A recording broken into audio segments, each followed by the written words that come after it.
Okay, welcome to Senate Education. I'm Brian Campion.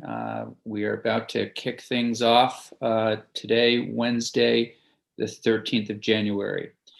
And so I thought I'd start by giving everybody a little bit of a sense of the direction we're going in today and tomorrow and even Friday. I took a lot of your suggestions from yesterday during our brainstorming time and started to plug in some spots that we could hear from people connected to some of your ideas. Hopefully it'll generate additional ideas, conversations, and possibly bills. Today we're going to continue talking and getting a sense from those on the ground, as well as those who are in contact with those on the ground regarding COVID, and also just continue our sort of tour of, if you will, education policy in the state of Vermont with some of the key players. So today, as people will recall, yesterday we heard from Secretary French. We also heard from Dr. Levine, and we started talking to the Superintendent's Association, the Principals Association. Today we're going to hear from the Vermont NEA. I've asked them to spend some time introducing themselves, the kind of work they do, how we might work and partner with them in the future, as well as talk about what's on the ground, what they're seeing, and what teachers and staff and students need at this point from their perspective, from this committee and perhaps from the Appropriations Committee, Health and Welfare, et cetera.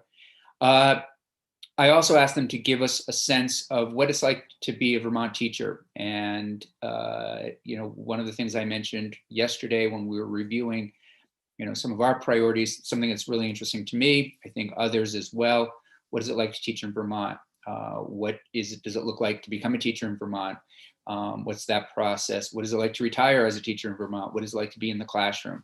And of course, these are some of their representatives, and I think we should also hear directly from teachers. And if people have anybody in their district that you think, and please know this is a general invitation, if there are people in your district who are on the ground or people that you think would contribute to any of these conversations that we're having, I think that would be, I would certainly welcome that. After we hear from the NEA, we'll take, I'm not sure if we're taking a break then. Let's see. Yeah, we'll take a couple of minutes. And then at 2:30, we'll hear from Joyce Judy, who's the president of the Community Colleges of Vermont. Yesterday I mentioned, I just kind of threw it out there. As we're looking at remediation, is it possible, should we be thinking about providing high school seniors with an additional, with a free year, if you will, of community college? Could that fit into some kind of package as we're looking at, again, what students may have missed and not experienced during this past year? There's also the question of what does a senior year look like in Vermont generally, and how dynamic, how exciting is that, or are there ways to, again, partner with CCV? So I've asked President Judy to come in, talk to us a little bit about her work, CCV's work, and just have a conversation with us, an early conversation about some of these possibilities. And then finally, and I also should mention, I mentioned to Joyce Judy what we talked about yesterday, and hopefully will become a common theme in here is what and how can we partner with the Biden administration when possible? Are there ways to partner with them if there are things that the Biden administration is looking to do and if they match this state's interests and priorities? Can we be an incubator? Can we be a pilot? And, I think Joyce Judy has some thoughts on that. And then I've also invited in the new chancellor of the state colleges and asked her to give us an overview of the state colleges, particularly also as it relates to COVID. So with that, we can talk at the end of the meeting about what the end of this week looks like, as well as next week. But unless I see anyone who has any questions or concerns, I will turn it over to the executive director of the NEA, Jeff Fannin. Does anybody have any questions or concerns? Okay, great. Mr. Fannin, thank you for joining us.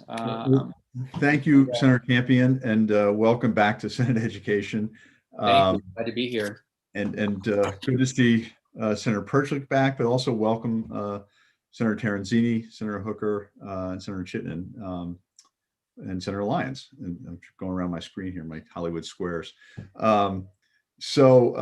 Yes, I'm Jeff Fan, the Executive Director of Vermont NEA. Thank you for having us here. I'll introduce in a minute here Don Tinney, the President of Vermont NEA, and Colin Robinson, our Political Director.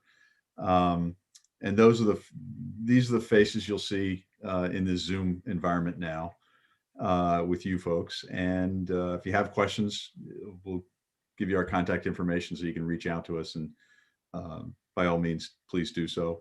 We're here to advocate with you, and as you said, Senator Campion, to partner with you to make sure that the public school system, the education system in Vermont, works as well as it possibly can for the betterment of all students. I mean, that's truly, I think we all can may have disagreements along the way about how we get there, but I think we're all striving for the same goal. So Vermont NEA wants all children, as I say, to have an excellent education. Our purpose is to make sure our members have a satisfying work environment where they are acknowledged for the work they perform, where their work helps students do their best, and where the students' learning environment is also the educator's work environment. So that's important that they go hand in hand. I'll give you a quick rundown of who Vermont NEA is, and then we'll get into some more other details. We are an affiliate of the NEA. We've got some 13,000 members who are members of Vermont NEA. We represent not just teachers, but school support staff. So that means bus drivers, cafeteria workers, paraeducators, and they're working with students in schools right now. Most schools are open, frankly, and most educators are in the buildings right now. And so they're working hard at work on behalf of their students. The structure at Vermont NEA is we've got a 20 member board of directors. They're elected members, 4 statewide officers, Don being the president, and about 20 staff members who almost entirely consist of former teachers. We have 2 lawyers on staff, a general counsel and a staff attorney, but they don't bargain. So contrary to what you hear sometimes, we hire former teachers to work with our members to teach them how to bargain and sit down and have conversations with their school board members. So we've got elementary school teachers, music teachers, science teachers. They're the field staff that go around and work with our members to educate them and work with them. That's our model. That's how we work. We have some 20, I think it is subject matter affiliates, such as teachers of math, teachers of English, special ed, art, and those sorts of things. So we work with them as well. We have about 100 or 110 or so local associations around the state. We're in every corner of the state. And our basic activity is we collectively bargain with our school boards over the terms and conditions of employment that include their salary, their work hours, their bus duty, prep time, all those sorts of things that go into teaching students and educating students who's on recess duty. Those sorts of things, all because they're important, end up in a contract with between the school board and the local association, so that the school everybody knows the rules of the road and they can operate well. We are probably the largest provider of professional development for educators. That includes support staff as well as teachers. In the state, we are the largest provider.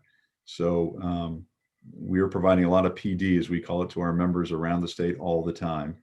And we think we do that well, but that's one of our biggest jobs. And we do some public advocacy work. And we are involved politically because the State House is involved in the schoolhouse. That means education funding, things of that nature, learning issues that you deal with in House education, but also just generally worker issues, worker rights issues that sometimes are found in other committees. We'll be here in and out of your committee talking about these host of public policy issues.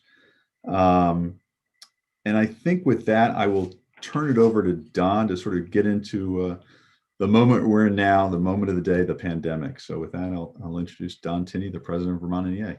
Thank you. Thank you, Jeff. And if I do this correctly,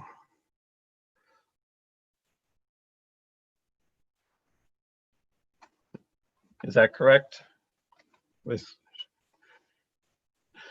So good afternoon. For the record, I am Don Tinney, a 31-year veteran English teacher from South Hero, currently serving as president of Vermont NEA. Thank you for this opportunity to speak with you today, and thank you for serving on this most important committee. I am beyond proud to represent our extraordinary Vermont educators who have never stopped working to meet the needs of their students since the onset of the pandemic. Our members put forth Herculean efforts in adapting to remote learning last March to continue providing instruction and engaging their students. Our food service workers, paraeducators, and school bus drivers went above and beyond the call of duty to provide nutritious meals to students and their families.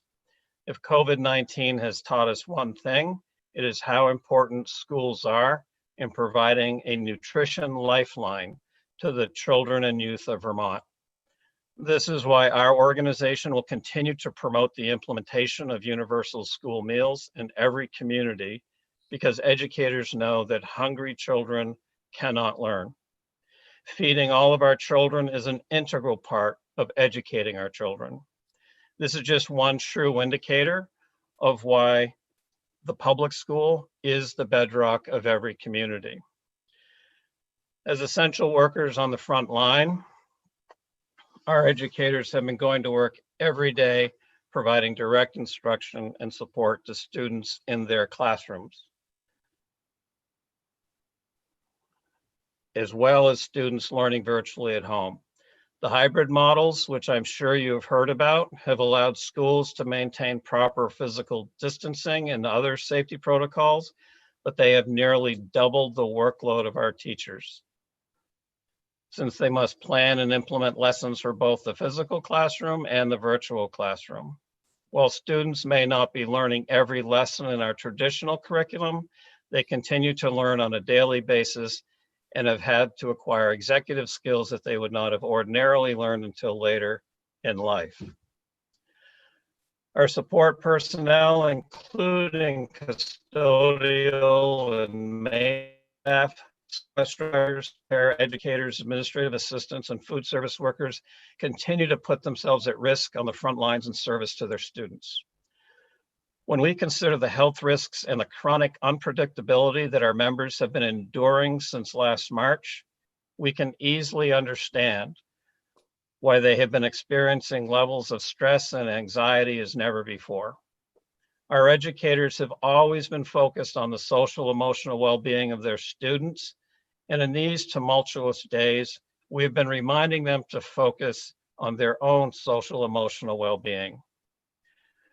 From being in meetings with folks from the Vermont Department of Mental Health, I know they share our concerns for the mental health of both our students and our education workforce.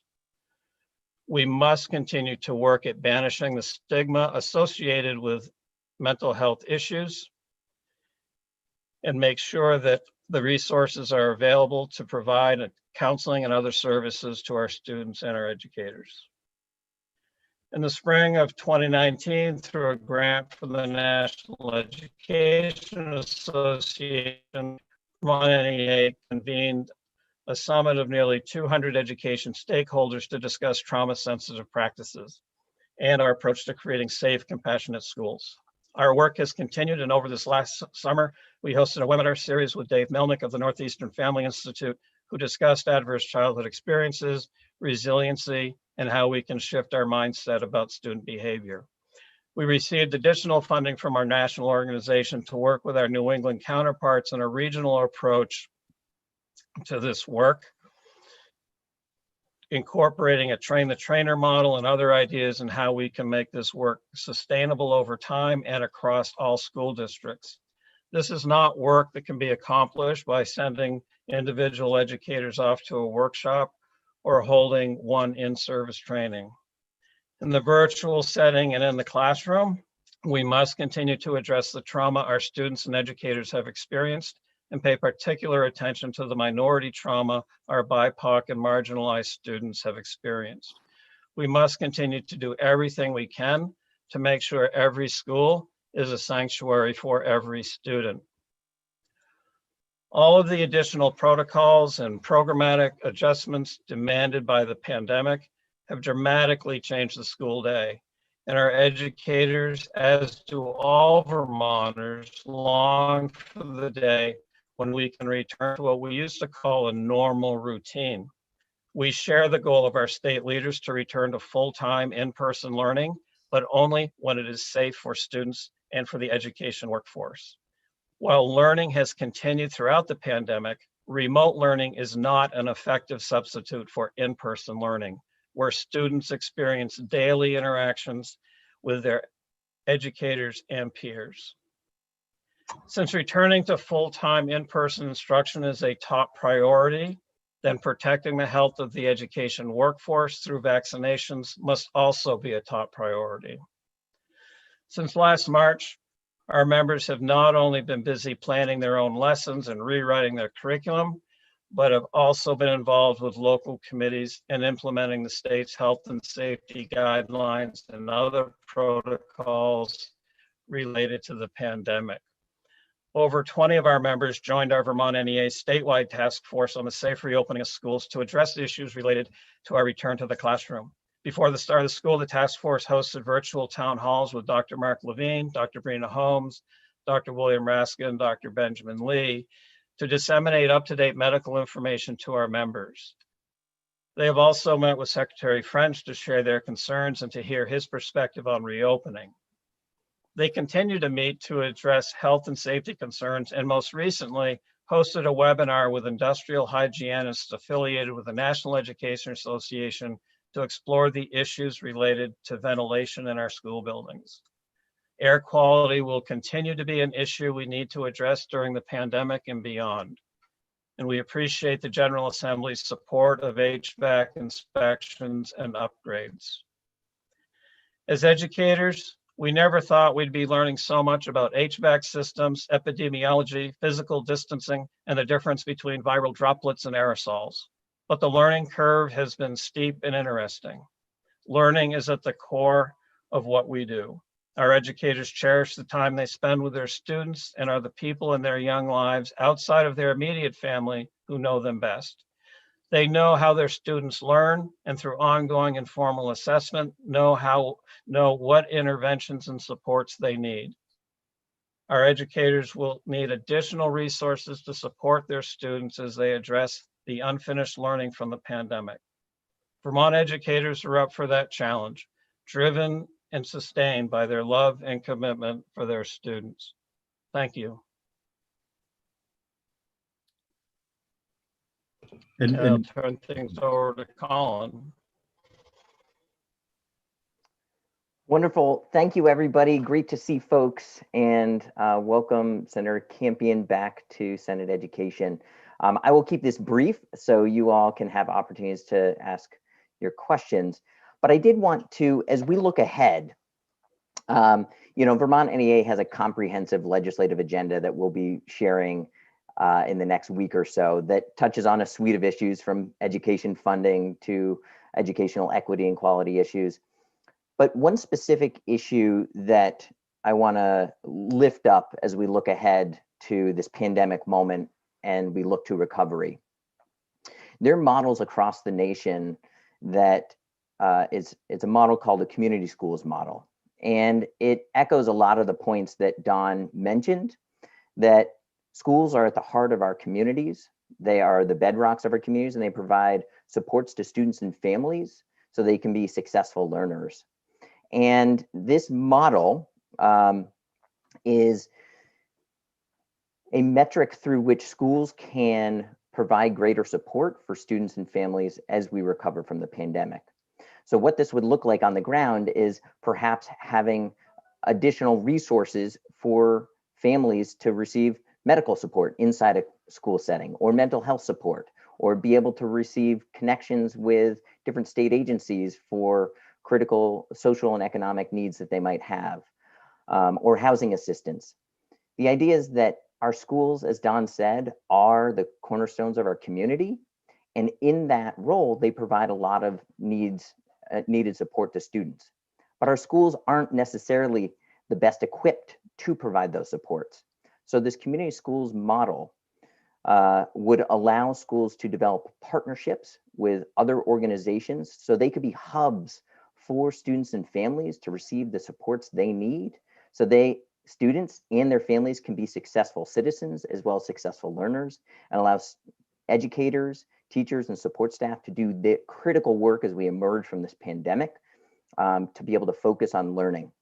And so to that end, there's a bill that Representative Kathleen James from down in Manchester is introducing on the House side that we're hoping might end up in this committee, to create a pilot structure of 10 schools across the state to be able to hire what's called a community schools coordinator, somebody to do a needs assessment, figure out what are the critical supports students and families need to be successful citizens and successful learners, so that educators be ensured that they're able to focus on the learning of the students as we emerge and move through this pandemic over the next several years. And that assessment would be the charge of the community schools coordinator, who would then go out and figure out what state agencies can we partner with, what nonprofits can we partner with, what services can we make sure our students and our families are able to receive in a place where there's as little friction as possible, so they can have those needs met. And so as we look ahead and try to address the immediate needs now, what are the long-term needs, and what are some innovative models that we could implement in Vermont to ensure our communities thrive, our students thrive, and our schools and educators thrive as well. So with that, I will pause and thank you for having us today and allowing us to have this conversation with you at this critical moment. So thank you, Senator Campion. So you mentioned some stuff earlier, but I'm going to pause here and are there any questions for us at sort of this moment? And then maybe we can get into the stuff that you mentioned earlier that you want us to talk about. I guess if I might just start, when we're looking at things that, Senator Kitchen and I met last evening for a little while about CARES funding and this committee's role in, kind of doing some assessment and sending some of these ideas to appropriations. What are the things, I guess, right now that you're looking at that our schools might need, either through funding? I'm curious about also your thoughts on reopening. So sort of immediate needs that you would tell this committee that you're seeing. Okay. Well, I'll give it a stab, and I know Don and Colin will correct me when I'm wrong. So I think that the whole disrupted learning is what we're calling it, right? Kids were learning up until the pandemic, and then things have changed. So it disrupted their learning. And I think schools need resources to deal with the trauma that kids have suffered, right? That was a problem. As Don mentioned, we had a large meeting in 2019 over trauma in schools, and it's exacerbated now through the pandemic, and we know that. So when these kids, are back, they're back now, and when they come back more full time, they may need more resources, frankly, and that means people. I mean, it really, kids need people, and there's no substitute, as Don said, for the human interaction between an educator and her students. There just is not. And so in the short term, perhaps some of I think it's $127 million in the last package going to education, ought to be focused on making sure that schools have the resources to educate their kids. Okay, but I mean, if just to push a little specifics, I mean, does that mean moving toward certainly, what does that mean exactly? It means bodies, humans, employees working with kids, frankly. Okay. So psychologists, mental health professionals, or yes. Yeah. All of it. All of it. Okay. Right. Literacy specialists would be also critical there. I think we need to be planning more resources offered during the summer. I think we've seen some great success with summer programs, particularly in the transition years for for eighth graders before they get into high school. I think that our folks could, identify those students with the greatest needs and make arrangements for some summer programs. I don't necessarily think everything has to happen this summer, but I think we need to build that in because we always have that gap in the summertime that we could make better use of for learning. That would be one indication. I will say one of the pieces that people have learned and appreciated in the hybrid model, which has been incredibly challenging because of the workload. The bright side of that, though, is because our educators have dealt with only about half their class each day, and then as they alternate, the class size has had a huge impact, and they have got to know their students much more easily in the fall. Behavior issues were, for the most part, non-existent because they didn't have as many students in the classroom. So I think when we talk about resources, one of the things we do need to look at is just what is the impact on class size, particularly for those students who are struggling, whether it be what we traditionally called a remedial reading class or classes that are designed specifically for struggling students. Can we keep those classes small so that they're still effective? Great. Senator Lyons, you have your hand up, and then Senator Hooker.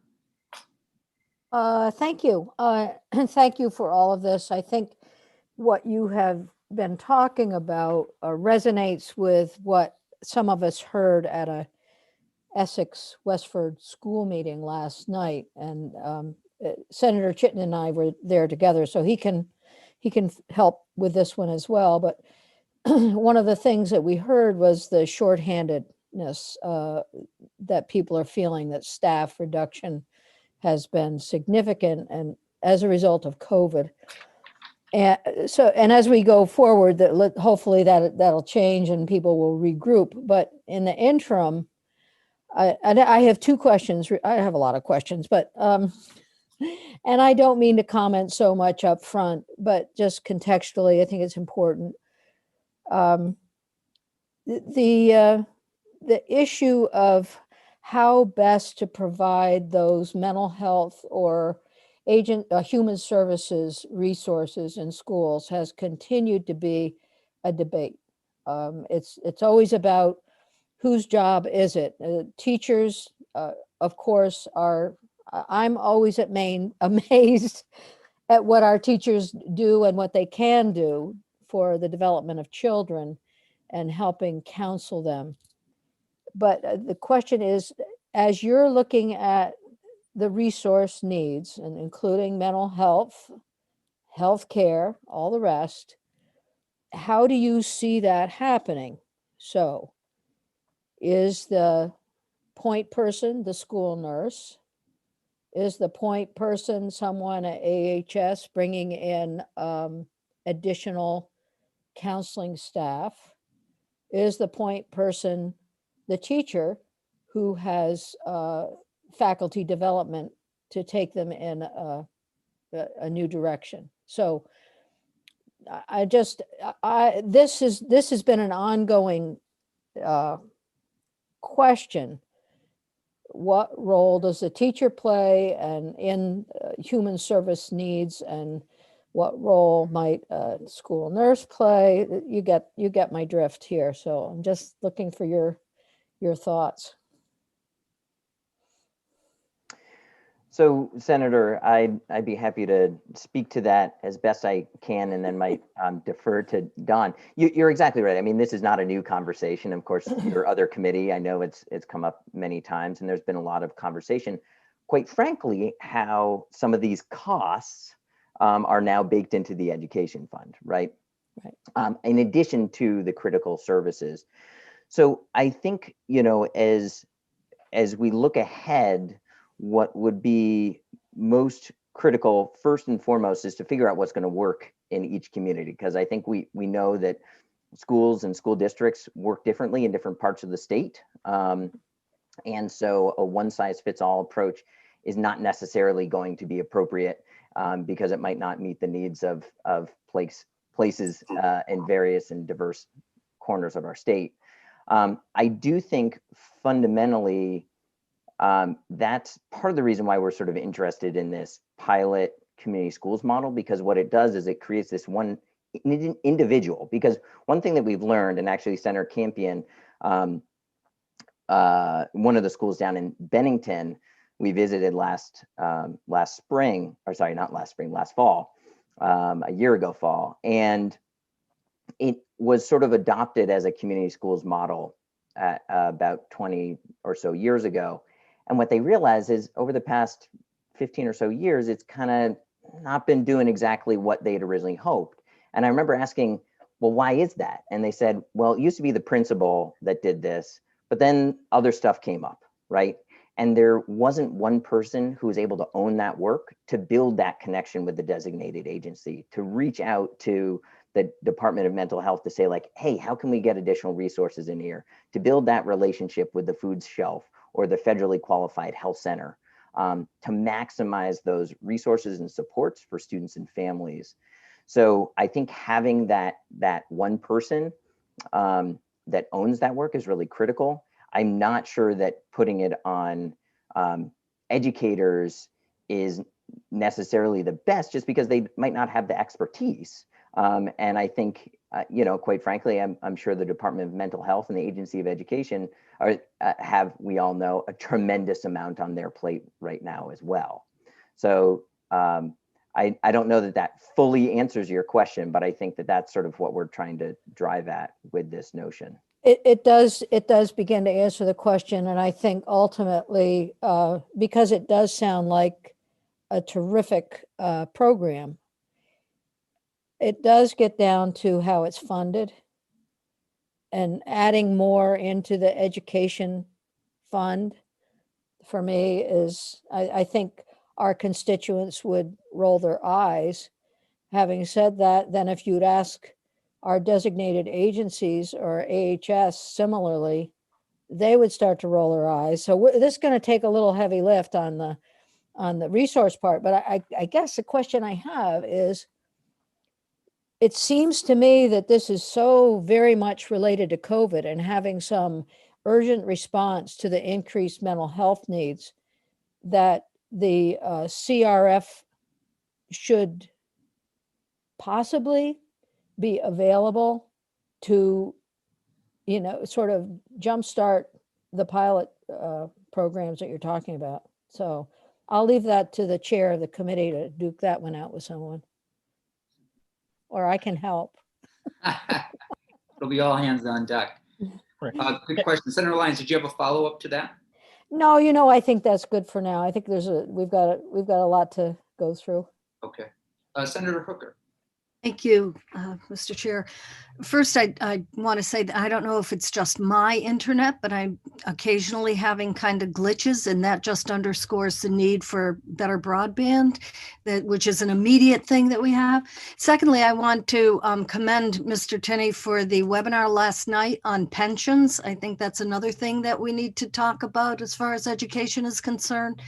And thirdly, Mr. Tinney, you mentioned last night that there's a possibility of a bill that would facilitate bringing perhaps retired teachers back into the classroom. And that seems to me like it could be an immediate kind of fix for the need for more people. And I don't know if that's, something that you want to discuss or. Right. I believe the bill you're talking about was introduced by Jay Nichols of the VPA. But so I think that's the bill. Yeah.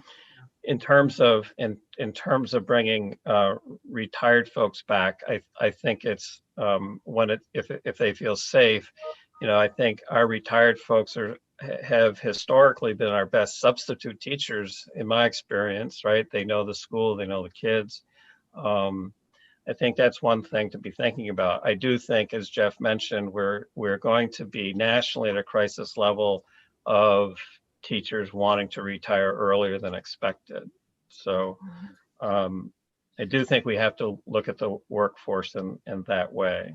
So, which brings me to another point, because I've just begun the process of introducing a bill that would allow for, excuse me, I'm losing my video here, I think.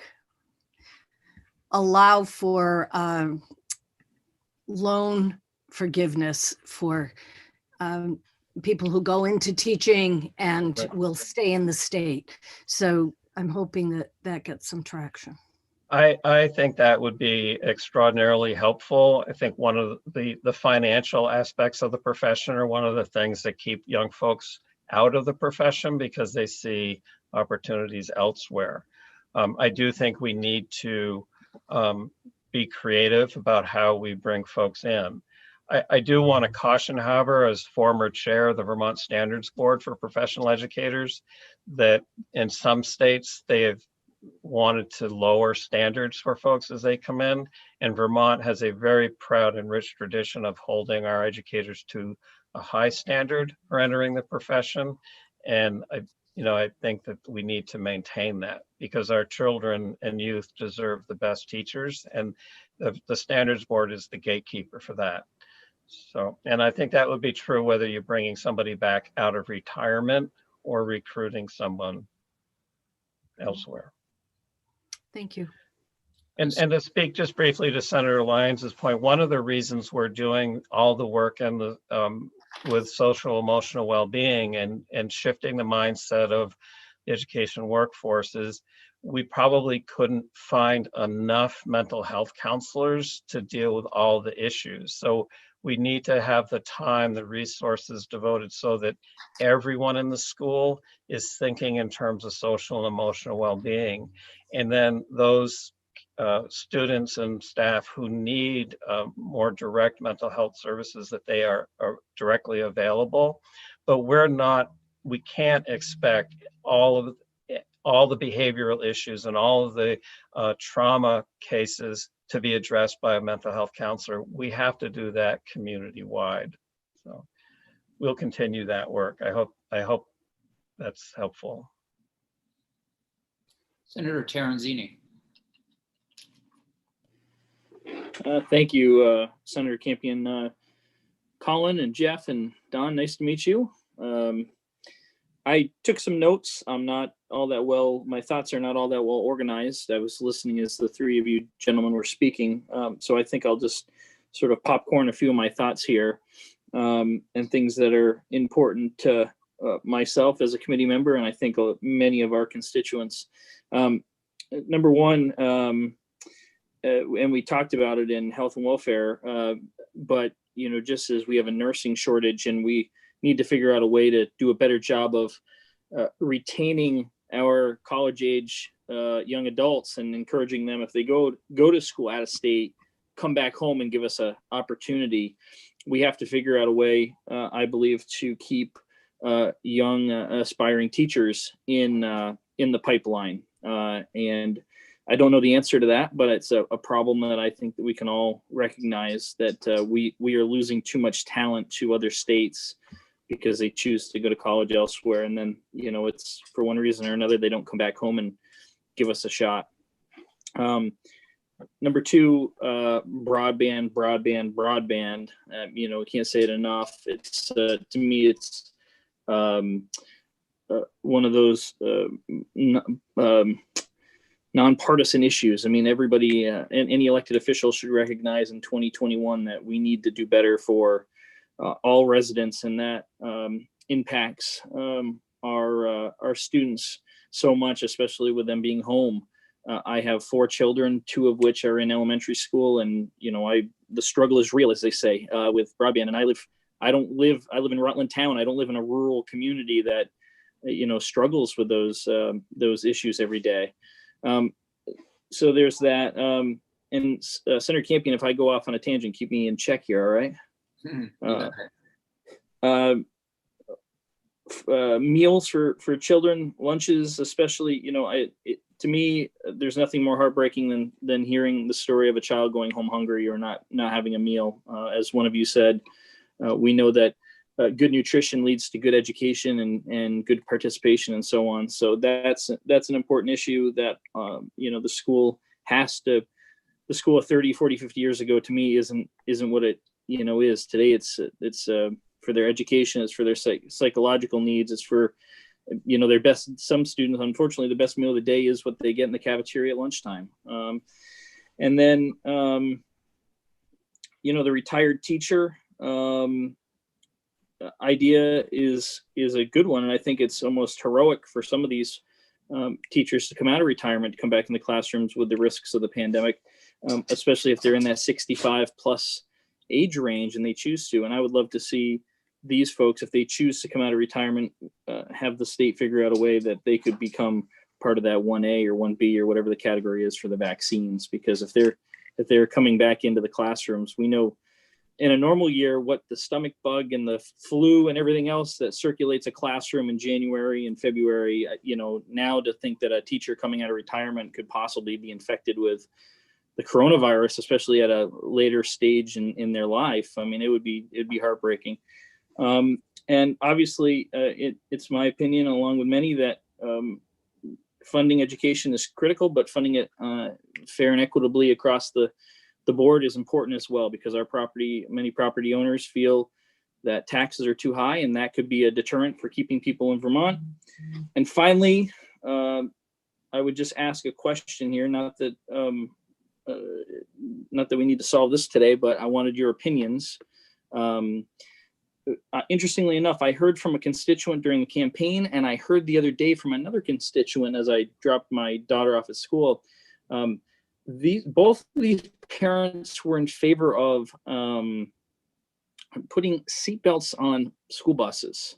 Now, I don't think I have an opinion either way. I hadn't even thought about it until these two different people brought it up. But if the NEA had a position on that, for or against, and like I said, this is the first time I've even brought this up in a legislative session. So I hope I didn't blindside anyone, but thoughts on that?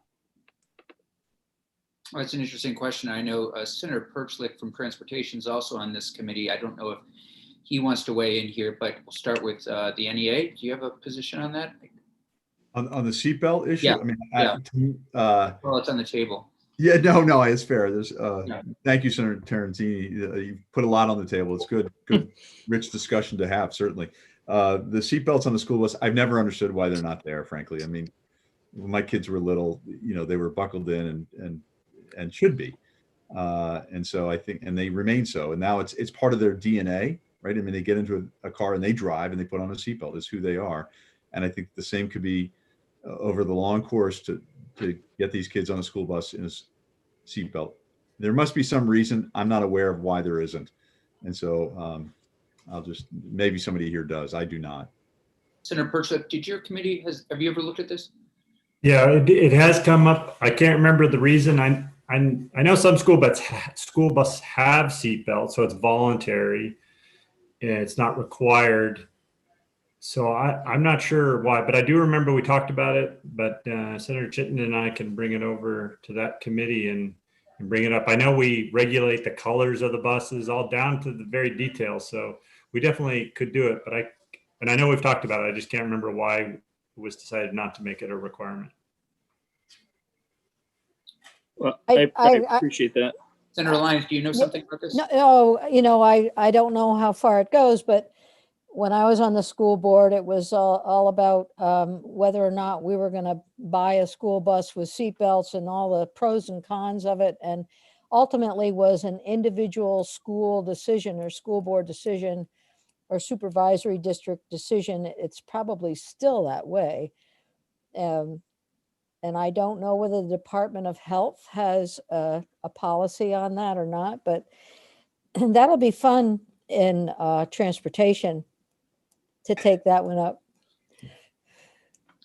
Another committee for us to enter into. So I don't know if Senator Terenzini is going to have a bill drafted about this, but maybe in the meantime, Senator Perchlik, you could just give us maybe tomorrow, if you have time, just to check in and give us a little bit of an update. I mean, keep it simple, 5 to 10 pages, little PowerPoint, just. Well, Senator Campion, I hope I didn't open a real can of worms here with the seatbelt question. No.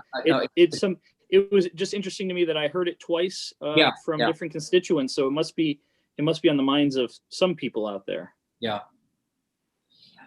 Good point. So any other questions related to anything right now while we have these folks here as it relates specifically to COVID? Senator Chittenden. I just have to say I'm married to a teacher, and she has been working double time. And I just want to thank all the teachers that you represent for everything they've been putting into delivering quality educations during this pandemic. And I'm interested to hear from the NEA as we go forward, the durable changes. So what we've learned from this pandemic and what we want to see persist even post-pandemic. I know she commented how teacher-student conferences have actually been a lot easier to perform with these virtual platforms now that everybody has been accustomed and tuned to them. But I think that's a lessons learned that I look forward to having the discussion of after we get out of this this pandemic. So thank you, Senator Campion. Jeff, I'm not sure if this should go to you, but one of the things we've heard now from multiple groups, we've heard from Secretary French, the Principals Association, other associations about what needs to happen. Is there a committee that is working together,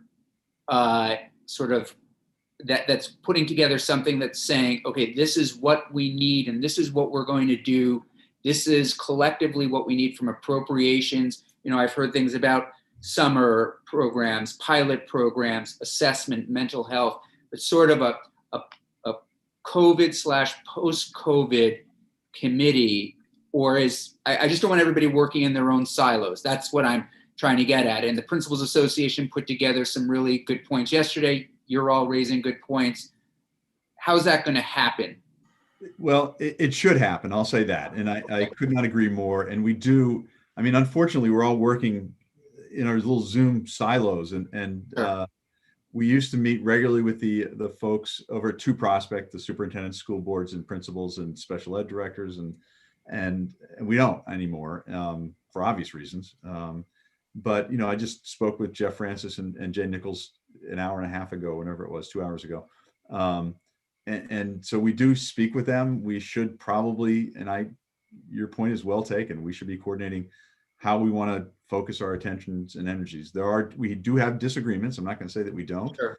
but on a large host of issues that you've just outlined, we should be on the same page and probably are, and ought to be working together with the administration and Commissioner of Health, for example. Yeah, and I think Senator Kitchell would also probably, I don't want to speak for her, but after my meeting with her yesterday, I think people would just appreciate, you know, hey, we've all come together and these are the 7 points that we can agree on. And this is, you know, the amount of money that it's going to take for us to run these things as we deal with COVID between now and everyone being vaccinated and somewhat back to normal. And then kind of a post-COVID kind of world. So I don't want to just say, I want to leave it with all of you, but I'm wondering if maybe just, I guess, let us know also how best to help facilitate this conversation. But I don't think it's a conversation that should happen in committee. I think ideally you will all come to us, with some kind of plan. And I don't know if you're all willing to take the lead on that, or if I should reach out to Secretary French or how best to do it.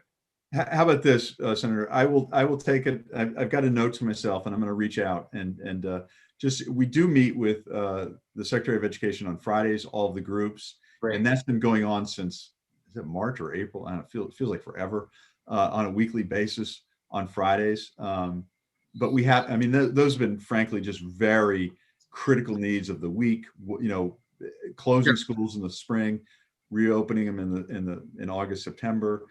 Issues of masks and all that, athletics and all the fun stuff that go into running a school, and questions for the secretary and the superintendents and us and everybody. So that might be a nice place to do it. But I think initially I will promise you I'm going to reach out to my colleagues, if you will, at 2 Prospect and start that conversation with them. Thanks, I'd appreciate that. And so what I'll do is I'll loop back to Senator Balance, Senator Kitchels, and Senator Lyons when I see her and say, hey, these are Jeff Fannon's working on this, and he'll be back in touch with us to help so that we can be helpful to kind of facilitate this, so we can all get one thing going. Right. And I know Don wants to say something. I just wanted, one quick example. I've met twice now with Jeff Francis and Jay Nichols and Heather Boucher. specifically on the truancy issues that we're seeing right now. And that's where we began talking about regional approaches, what resources are necessary. So as we begin to look at those issues, I think it's very natural that we begin to figure out, okay, here are the resources we need. Could this be something community schools are addressed? Do we need, we need a case manager in each district to handle just the truancy issues, because that lack of engagement with students. So really like that approach. And I think we can, make that work as we begin to see which issues are identified and what we need to address those. Great.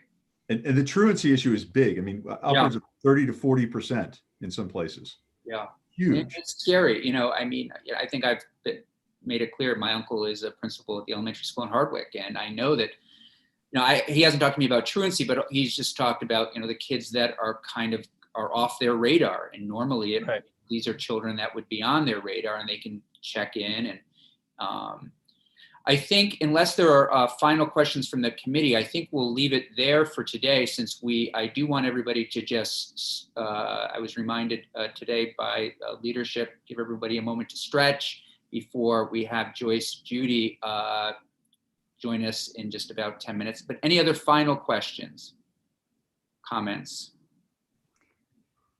Senator Hooker. Just please. Before the group goes, please. With regard to reopening schools in April, I think I'd like information on what you think will be the standard for giving the go-ahead or for feeling comfortable enough to have everybody back in school in April.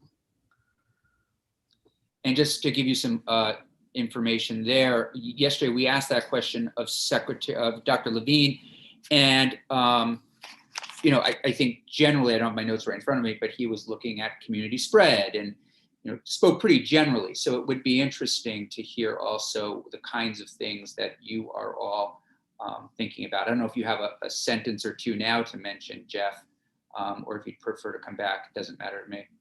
Yeah, I mean, the vaccines are critical. We're open now. Let me just reiterate that. And this is about getting everybody in person at the same time after the April break. And I think the other question we have is that's not answered yet, and we need to answer it before we do, is what about the families who don't want to send their kids back to school for various and good and valid reasons? Are teachers going to then have to work two jobs, if you will? And we think that's a real concern. The superintendents raised it last week with Secretary of Ed. And so it's not just metrics about how you get back in, but it's sort of the details about how you do open once you think it's safe and everybody's vaccinated, which is part of the safety issue. Okay, we'll leave it there. This is helpful. And I appreciate, Jeff, you taking the lead with your colleagues in the other departments and also working with the agency to help us come together with a plan. That would be great. And feel free to be in touch with me or any of us for assistance along the way. And then maybe we can touch base early next week just to see how things are. It's going to work out that way. Okay, I'll see everyone else in. Senator Campion? Yes, please. Would you please remind everyone to shut off their video and mute themselves for the break? Absolutely. You heard it there first. So thank you, Jeannie, for that. And we'll see you all back in about 5 minutes. Thanks. Thank you. Thank you.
Senator Campion, I did send an email to AOT to see if they had a position on seatbelts in school buses. Oh, great, thanks.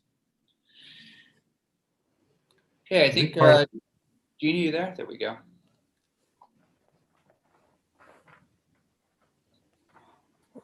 So just a couple of things that people brought up that I just want to let you know, information is on its way.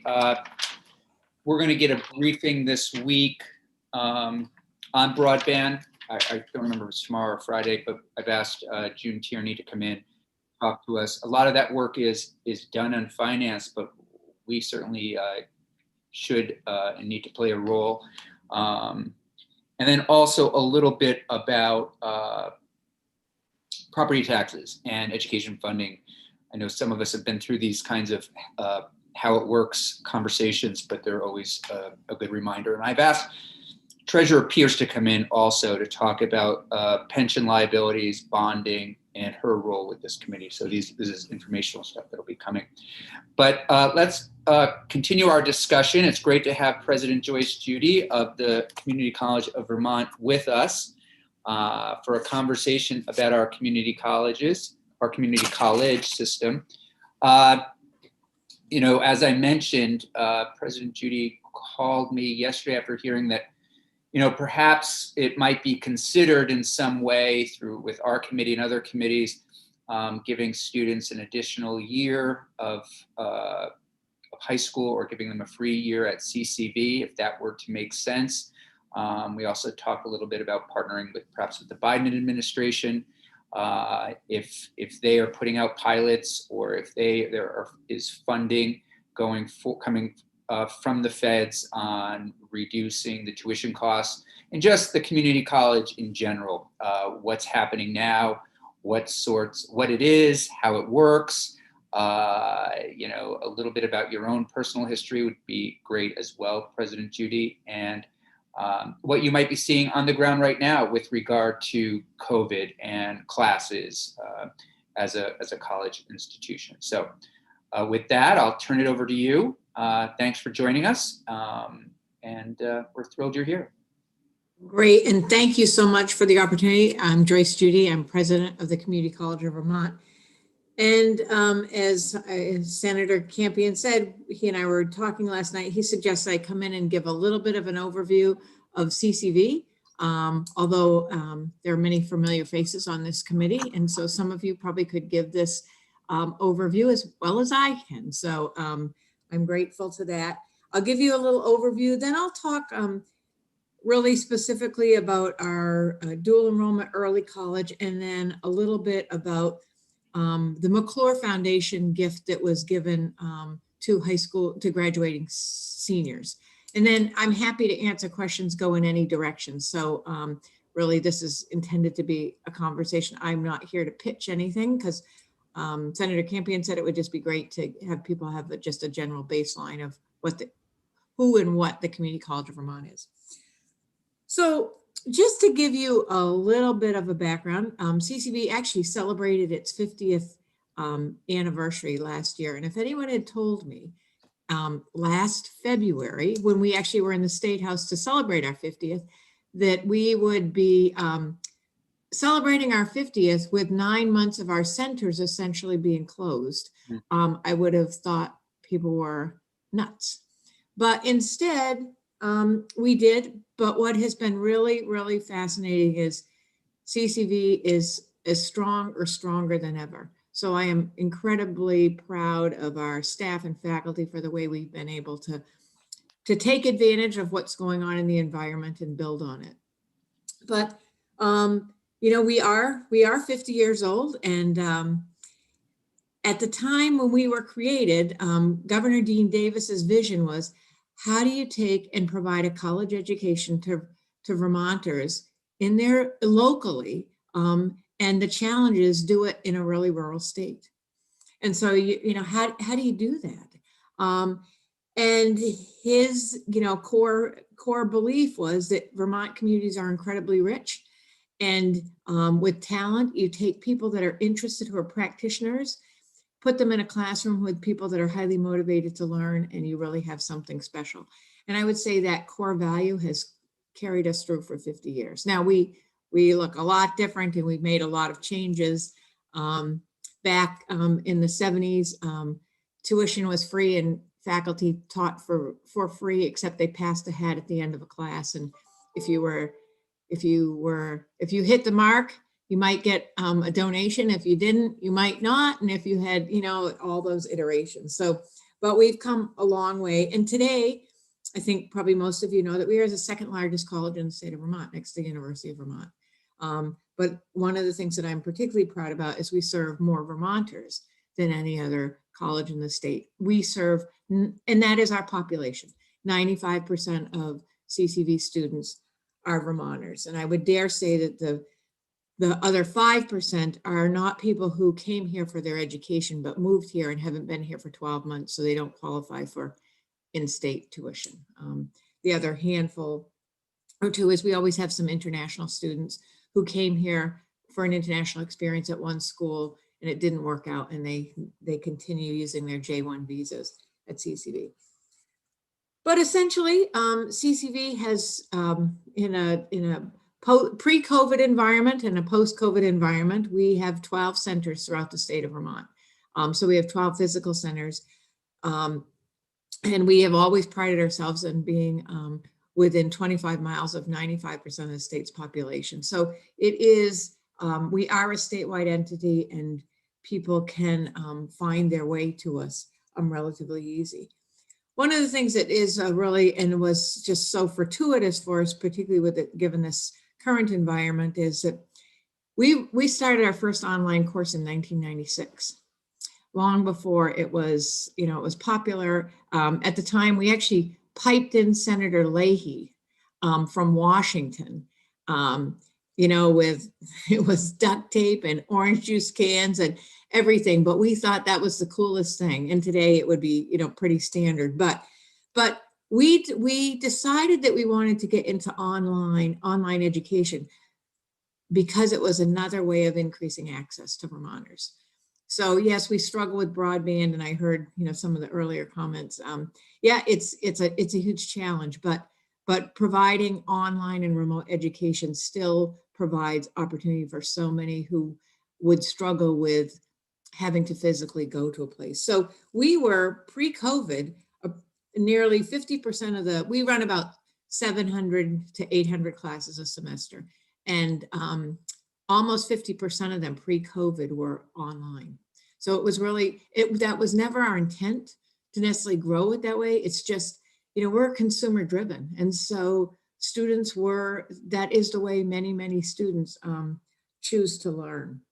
But we feel like we have created a niche with online. Our classes are small. We require a lot of interaction, and we're one of those odd places we take attendance online. So students have to participate 2 or 3 times a week in their classes with interaction. It's not synchronous, it's asynchronous, but because, one of the responsibilities that we have is I believe that we need to help learners become good learners and strong learners. And so providing that discipline and structure is part of our program. So this past fall, we had more than 5,000 students enrolled in more than 700 classes. And our enrollment, we bucked the trend nationally. Many community colleges, and as you know, many traditionally based colleges were seeing a significant decrease in enrollment. And CCV actually was written up nationally because we did not see that. We actually saw just a tick up above last fall. So our enrollment has held steady. And, when I was interviewed for a couple of publications, they said, so why do you think your enrollment grew? And I said to them, I'd like to know why our enrollment grew and give them an answer. The same way when enrollment doesn't grow, you'd like to be able to point to something and say, this is why it did, or this is why it didn't. I feel like we put some stuff in place that I'd like to point to that did believe or helped us grow. But, sometimes it's hard to point to all of those things. But to give you a sense of our students, we serve a huge diversity of students. And again, as I mentioned, 95% of our students are Vermonters. Our average age right now is around 27. It used to be like 30, 31. But one of the things that's been very interesting for us is for years, we saw very few traditional age students. But today, 50% of our students are between the ages of 18 and 22. So we are seeing a huge number of traditional age students. And, I attribute that to a number of things. And one clearly is economics. People can come to CCV, they can do their first 2 years or the equivalent of their first 2 years, and then transfer. They can transfer to another Vermont State College. They can transfer to the UVM.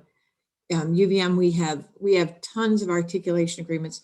UVM actually posts on their website this UVM courses and the CCV equivalents because there's so much traffic between the two. So it is a way to, by starting at CCV or a community college, it does make a college education far more affordable than other options. And as you can imagine, we see a very high significant number of our students are first generation, usually between 60 and 70% of our students are first generation. We are particularly proud of the number of veterans we serve. Every semester we serve usually right around 400 military connected students. So, we've gotten a lot of philanthropic support to provide special support to our veterans and our veteran programs. And we are particularly proud of our track record with veterans. In addition, because we have a very large presence in Chittenden County, we also see, we have 21% of our students in Chittenden County are minorities. And we see a tremendous number of new Americans. I would say that if you walk into in pre-COVID or post-COVID times, not during COVID, you will see an incredibly diverse population, particularly in our Winooski Center, but throughout the state. But I would say that particularly in Winooski, and that is another thing that makes us incredibly proud that we have established an environment that is open and respectful and accessible to all students. Just in terms of a couple things related to the COVID environment. So we moved from offering about 50% of our courses in person, on ground, to as all of us had to in higher ed and in K-12, moved to remote learning in March.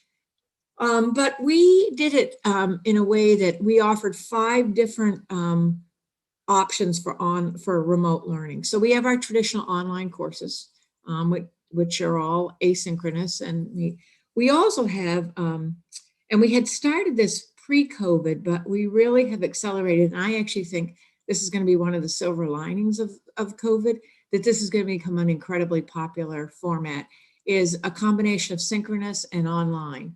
So synchronous, where people actually have some structure and they get to meet with their class, get to meet with their faculty member. It's all, of course, this is all on a remote, but it gives you that structure. You can have a real sense of a class. And then another part of the class is all online. So for people that are energized by a classroom environment, they get that synchronous piece.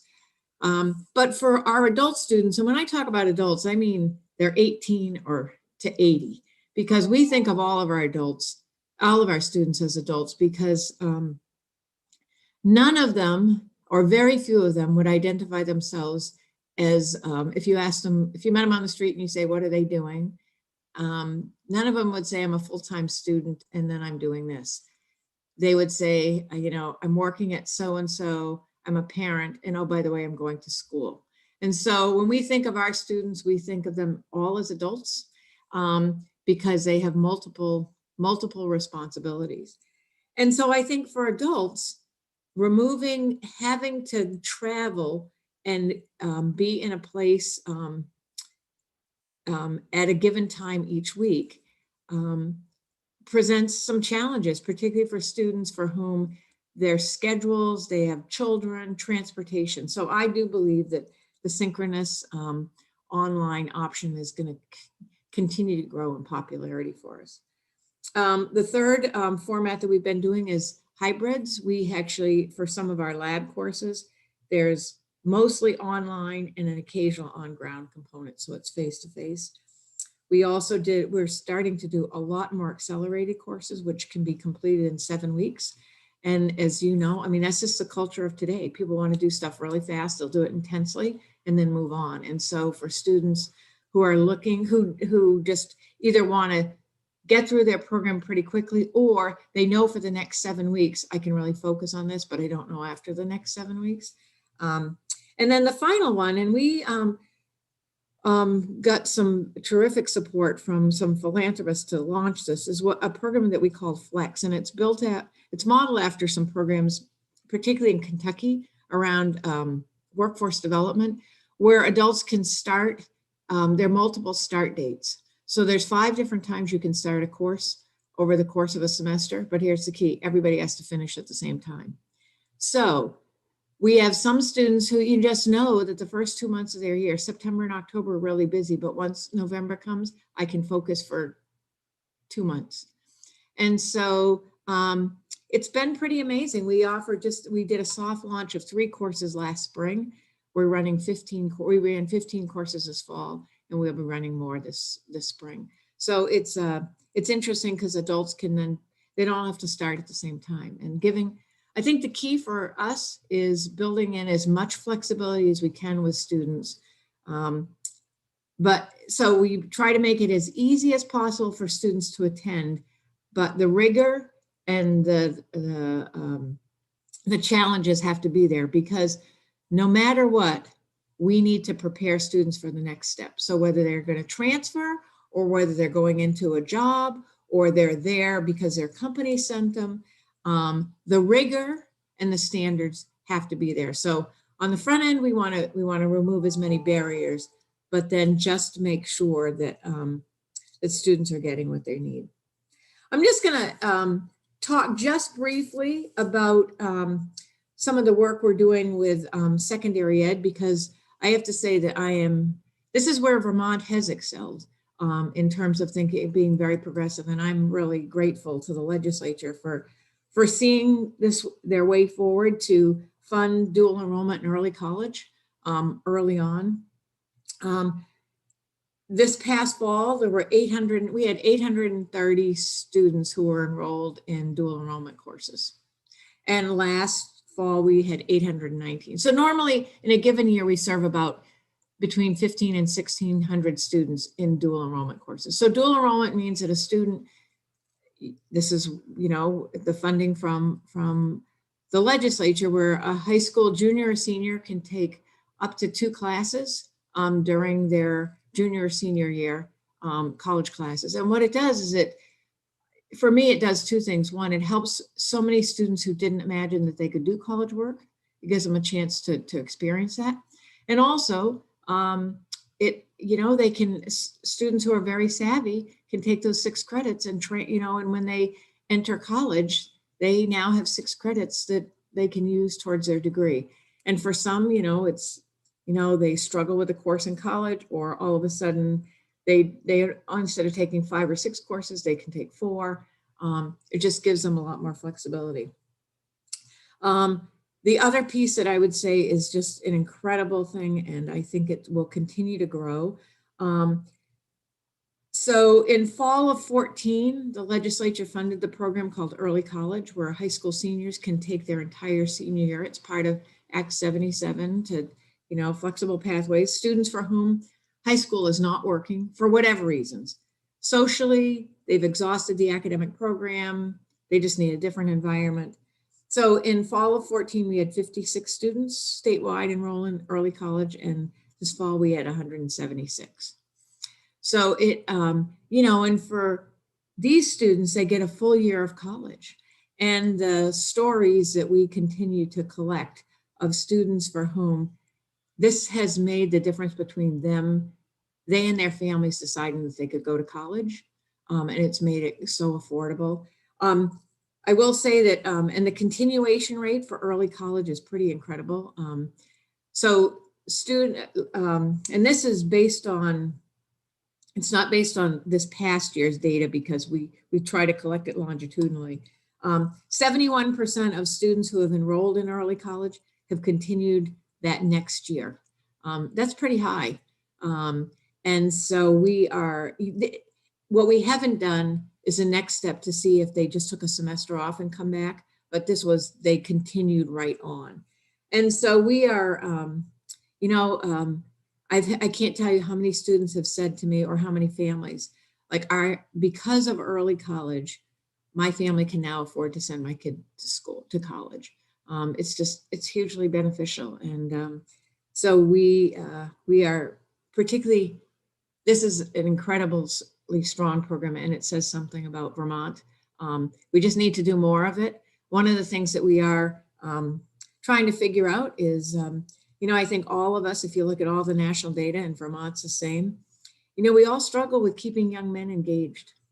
And we've got to figure out how to do more with even early college and dual enrollment around we've started to really begin to focus on what are the strategies that we can do and work in collaboration with K-12 schools around young men, because it's a huge challenge. I mean, we have a number of young men. It's not that we don't see, but if you look at the percentages, CCV is very similar to most colleges, where, well, it fluctuates between 65 and 70% women.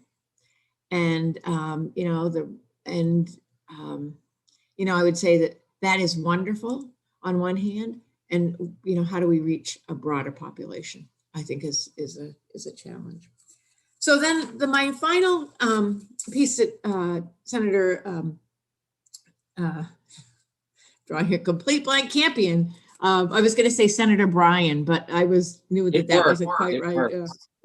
Was, we have for years had a very close relationship with the J. Warren and Lois McClure Foundation. We consider them a partner. They have been incredibly supportive of our work. I think it's a match because they're so concerned about access to college for all Vermonters. They're just an incredible foundation and just really thoughtful folks. So they came to us and said, we want to do something. This was like in the middle of May. So we're not talking about this happening in March or April. They said, we want to do something really special for the class of 2020. We feel like they have missed out on their final 3 months of their senior year, no proms, no sports, no nothing. We want them to know that we care and that Vermont cares about them. And so they came forward with, and here's what we're gonna do. We're gonna offer all high school graduates a free course at CCV so that they know that somebody cares and that has realized that they, and so the simplicity of the program is amazing, and I think is what really made it so successful. There were no income guidelines, and there were no guidelines, like you can only take these courses or whatever. Nope, if you graduated from high school in 2020 and you could register to take any course you wanted at CCV. And now I have to, there's one, pause there, any course that they're eligible to take. So students still had to take our assessments or they had to give us their high school transcript. So, if you struggled with writing, you weren't going to take, English Comp 2. And but essentially you could take any course, whether it was a 3-credit course or a 4-credit lab, the foundation covered it. And so, CCV over the last 2 or 3 years has seen about 300 June graduates enroll at CCV in the following fall. This year we saw 600. Now, it's not something, we're in an odd environment. I realize, there's COVID, there's all kinds of things going on. So can we attribute the doubling of that just to the McClure gift? No, of course not. But I think you can't dismiss that it did make a difference. And I think that the other thing that is always interesting to me about the J. Warren and Lois McClure Foundation, they're always looking also to do the right thing philanthropically, but also how do they influence policy? And so I think that one of the things that they have been concerned about is the financial barriers of kids, of Vermonters going on to college. And, you know, as you all know, we're one of the most expensive community colleges in the country. And essentially, and, you know, we're less than 1,000, but I always say to people, if you're budgeting, you need to budget $1,000 a course.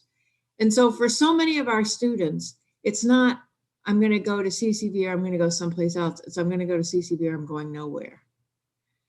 And so the sort of the secondary thing that the McClure Foundation wanted to see is if they remove the cost, would they see an uptick?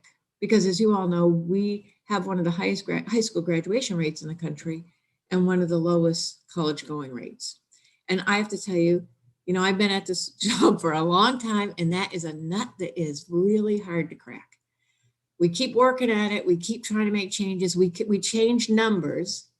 We see more, but do we see huge strides? No, you know, and we keep working at it.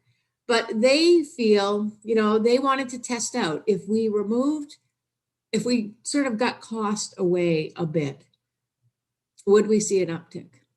Now, this is an N of 1. And so, you know, there's nothing that says that, yep, if you remove finances, that this will do.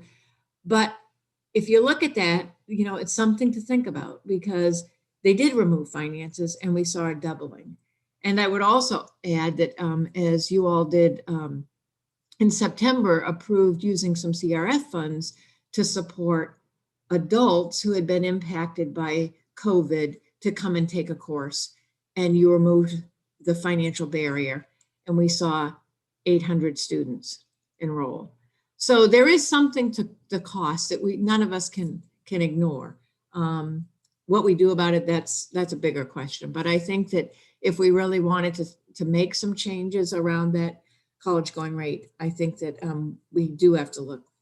It's not the sole piece, but finances can. So the McClure Foundation was a wonderful gift. You know, they extended themselves quite a bit to do it because someone said to me, will they be doing it for this next year? No, you know, this was a huge gift for them.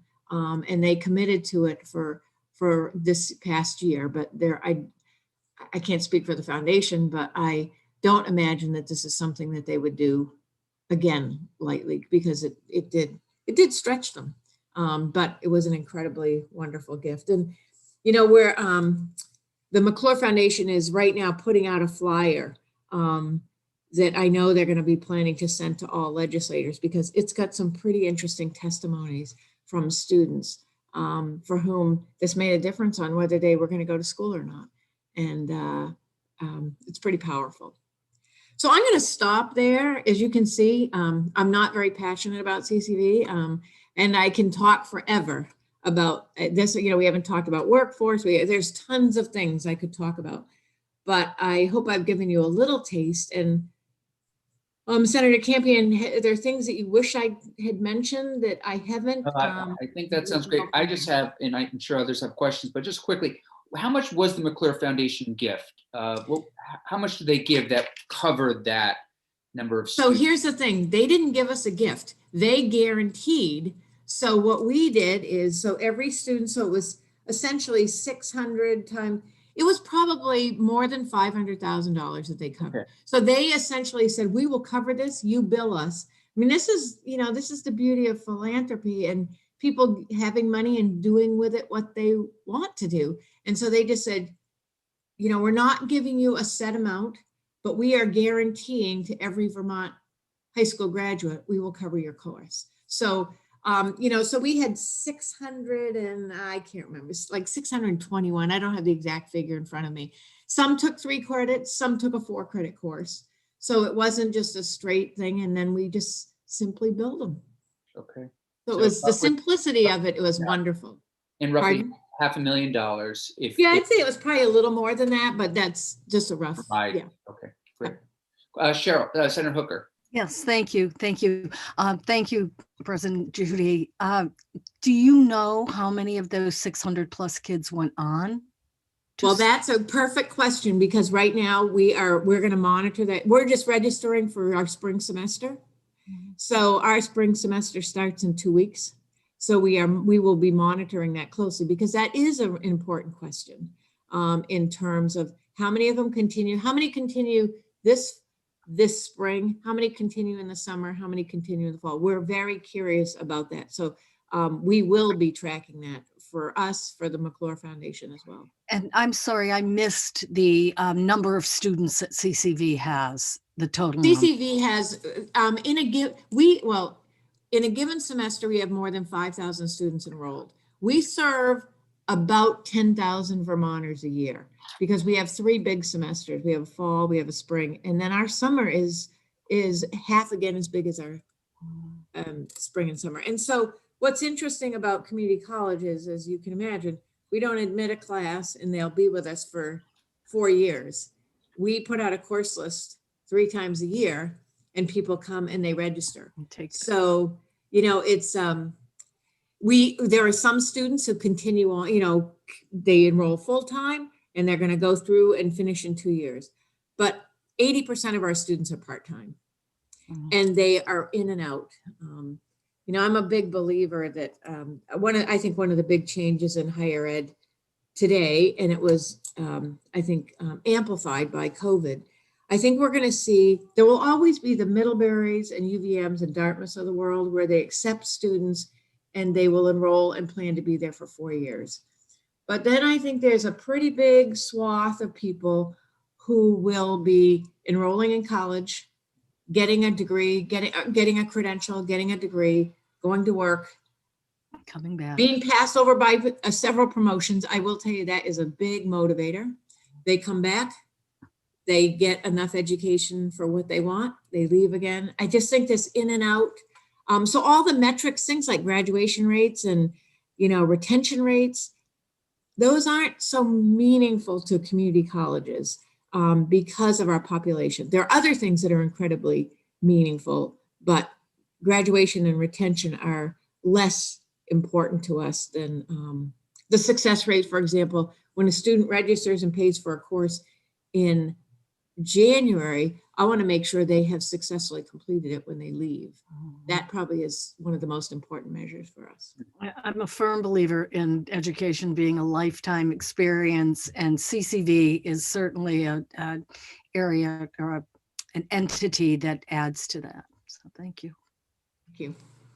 Senator Persley. Thank you. President Judy, the information that you gave on the average age and enrollment numbers, is that inclusive of the high school enrollees, or that's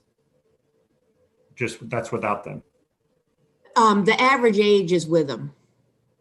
Okay. Yep. Because that's one of the things that we've released, that has made a difference with the number of students that we're seeing. The average age, I've been at CCV for a while, and I will tell you, in the 90s, it was so rare for us to see a young student with a parent. And I got to tell you, today, it is incredibly common. So the average age has dropped down. Yep. And you said 18 to 80, but I know you have 17-year-olds because yes, we do. Yeah. I have a couple in your classes now. Yeah. We had a student who, a highly unusual student. We do allow younger students to come if they, for a variety of reasons. I think that this college environment is not for most young students, but he will be he graduated from CCV at the same time he graduated from high school. It's pretty neat. Yeah. You're right on the front lines of, I'm sorry, Senator Lyons, did you have I'm not seeing your hand always raised when. The little yellow hand doesn't work. It just doesn't seem to be working. I don't know. No, But that's right. But please go ahead. I know, eager to hear what you have to say. No, it's a quick question, actually. And first of all, thank you for your amazing work at CCV. It has grown so immensely with your leadership, just in so many different ways. And we greatly appreciate that. And I can't believe that the 50th was a year ago. It feels like ancient history right now with all the COVID stuff. But my question is, can you talk a little bit about the relationship between our tech schools and students going into CCV, and how that sort of sugars off in terms of giving kids another step into a job? Yes. We do a lot with tech centers. And so now I'm going to get into the weeds a little bit, but it will give you a sense. So we think there are really 3 programs that fall under a broad dual enrollment umbrella. There's the dual enrollment program that is funded by the legislature. So you can take 2 courses and you can, and you come to CCV and you enroll in a CCV course. That's dual enrollment. And that is by far, you know, like in the fall, we had, I think there were 800 students in straight dual enrollment. Then we have what we say concurrent enrollment, where students can, we work with faculty in high schools to offer a college course within the high school. So it's a high school faculty member teaching a college level course in the high school. And those are what they call concurrent courses. The hard part about those is that students, on one hand, they get the content, but they don't get the experience. They're in with their peers. It's fine, but I will say for me, it doesn't do the same thing I want dual enrollment to do. I want people to think of themselves as different, because if you've grown up with the same students for 11 years and you're still the class clown, you're still the class whatever, and you're in with other peers, it doesn't give you the same experience. The third option, the third dual enrollment program is a program that we call Fast Forward, that we work, it's funded by Carl Perkins funds that come from the feds to the Agency of Education to CCV. And that's directly for tech center students and tech center programs. And so we work with tech center programs. There are certain programs that have been, if they have a qualified faculty member, that means they have to have a master's degree. Because anytime CCV does work in a high school, whether it's concurrent or fast forward, we have to, our accreditors make us treat them the same as we would treat any of our standard faculty. So faculty have to have a master's degree. They have to go through all the trainings that we require, all of that. But so we have worked individually with tech centers to, for some of their courses, those students, those tech center students get college credit for those. And that is a huge advantage. And so we do a lot of work with tech centers. So in the, I just have this form in front of me. In the fall, in the year of 1920, we had 450 students who went through Fast Forward and took it, like it's things like early childhood, computer courses. There's a number, and it's center by center because it's faculty based, because the faculty who is assigned to teach it and is willing, they teach to, Ginny, you'll know this, they teach to our essential objectives. They have to abide by all of the things that CCV faculty do, but also CCV students. So all students have to take assessments. So what we're hoping, and what we've hoped with the Fast Forward, is it helps students who are in tech centers realize that they too can go to college, and that they can leave the tech center with some college credits. So for us, that's a really important population, because as we all know, a lot of students who are in the tech centers oftentimes don't think they're going to college. Oftentimes there's a lot of first generation students, and for those students, that's a place where we really have put a lot of time and effort into that. So thanks for asking that question. Right. And it certainly does get at the issue around workforce needs. So we have so many right now. You mentioned childcare, but there's nursing and everything else. So thank you. Thank you for that. I don't have any other question at this time. President Judy, you have sort of an interesting frontline perspective on how our high schools are doing, because you're seeing students right out of high school. Can you, and I've I know I've talked to you a little bit about this in the past, but can you tell us how you feel our high schools are doing in terms of preparing students to enter CCV? Are, you know, remediation levels? You know, what are you seeing? What are some of the strengths, weaknesses?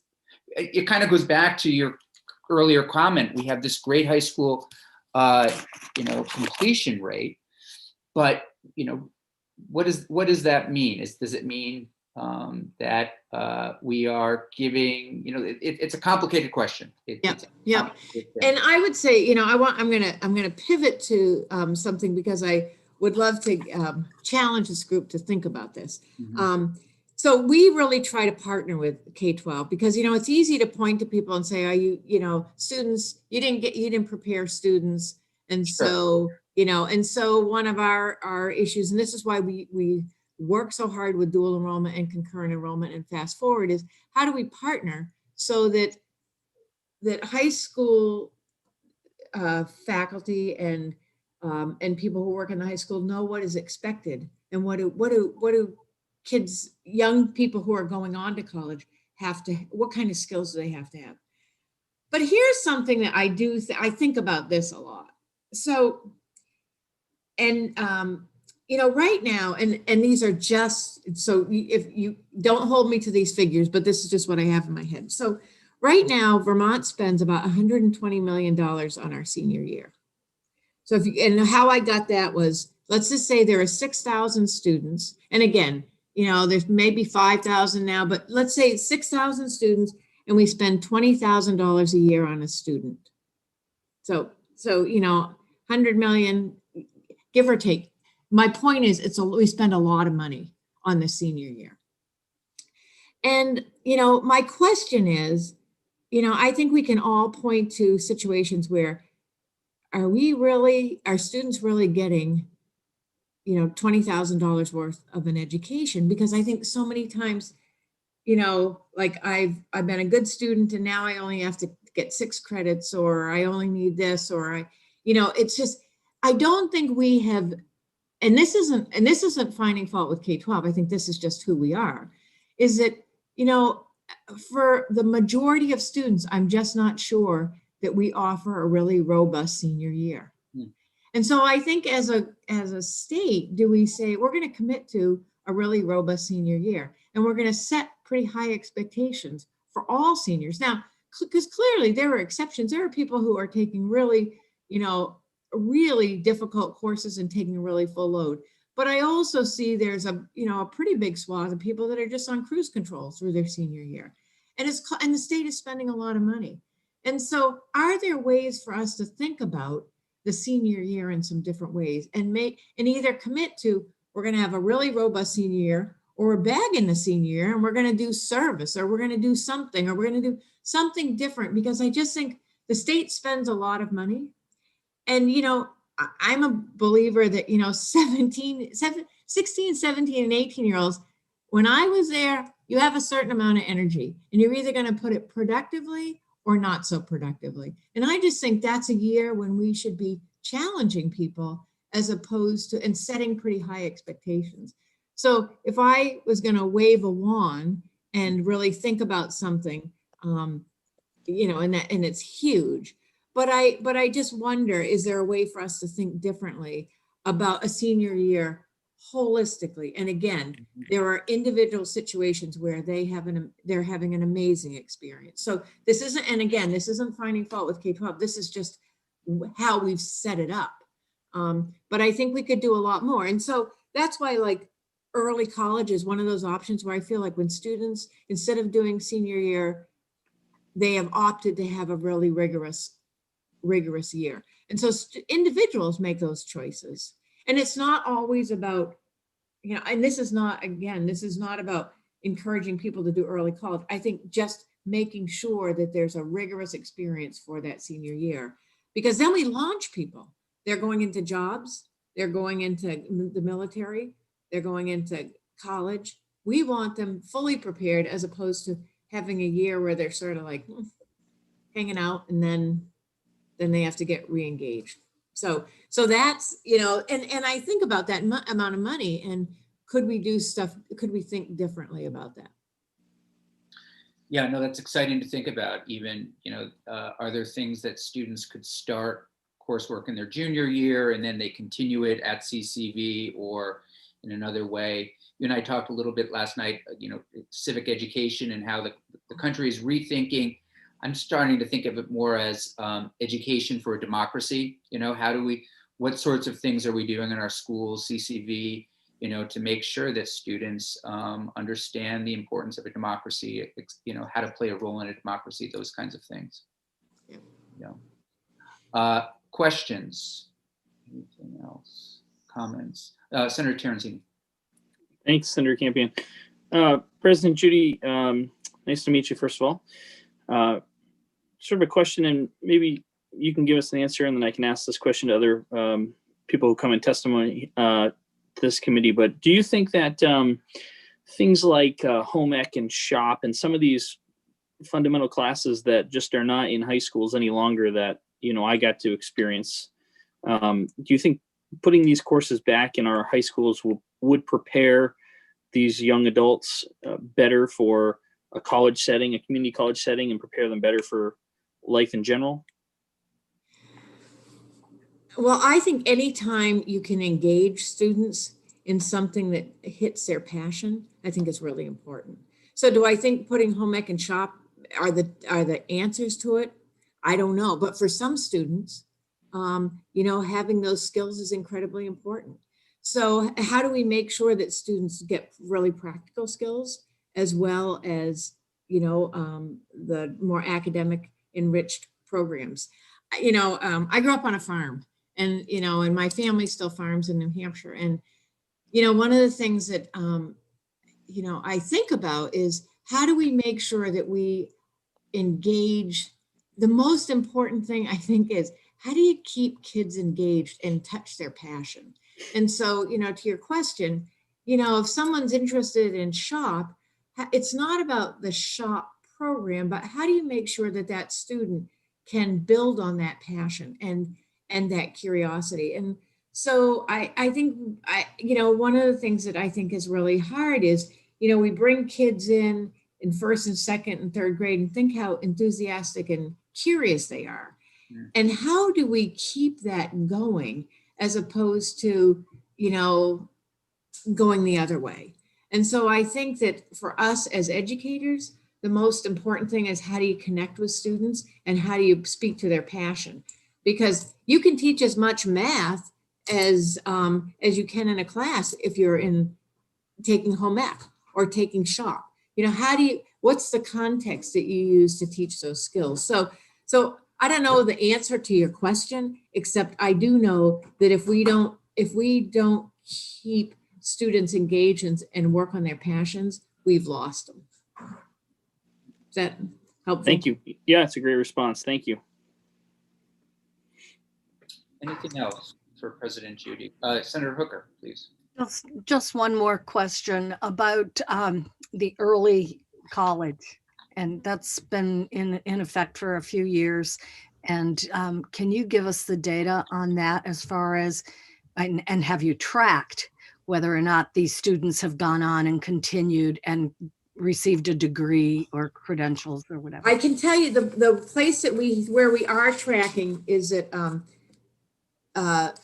so the class of 1819. So this is, I just have this much. Because when I would talk to Senator Campion last night, I was like, okay, I need to get some pieces of data. But 71% of the students who were enrolled in early college in 1819 continued on the very next semester. So they kept going. And that's a pretty high percentage.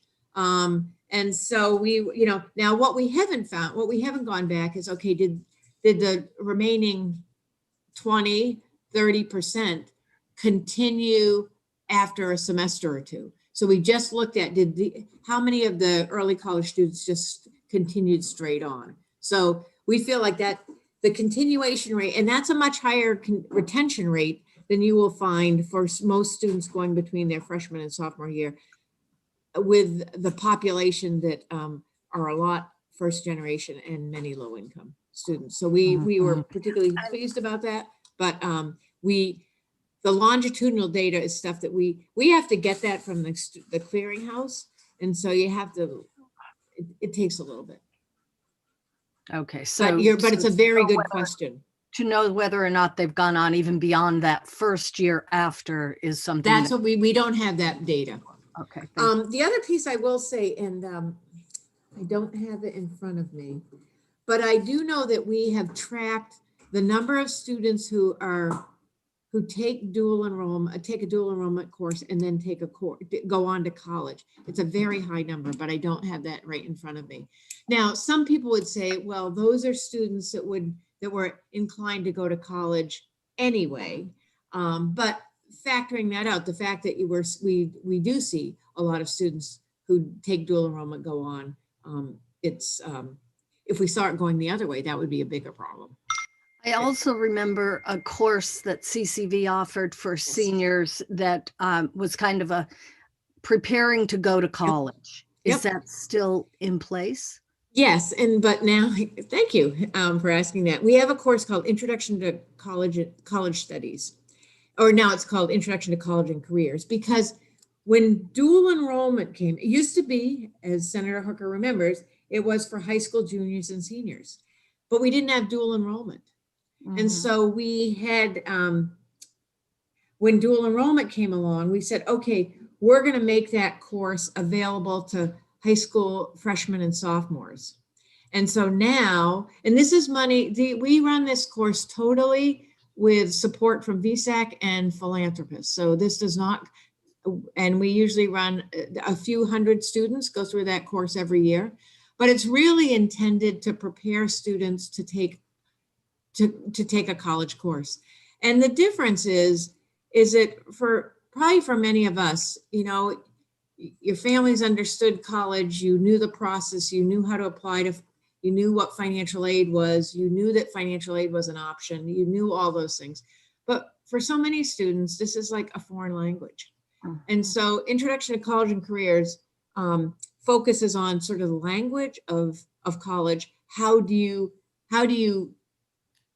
get through that process? Also, how do I apply for financial aid? And then we've added a pretty strong career component. So people do a lot of career exploration in that.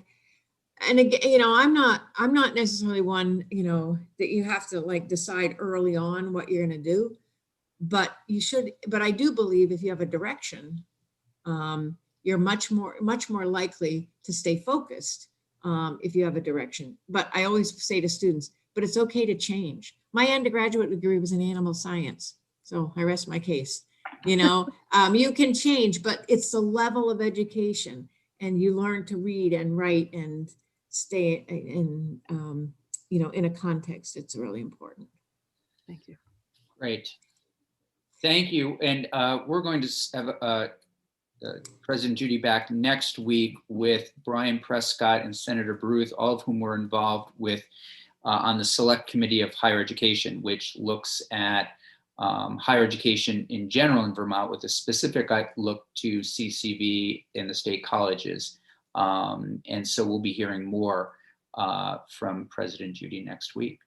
Please. Senator Campion, can I just say one last thing? I know that Chancellor Zadatny is going to follow me, and I want to make sure, I realized probably through my whole thing, I haven't really talked very much about that CCV is part of the Vermont State College system.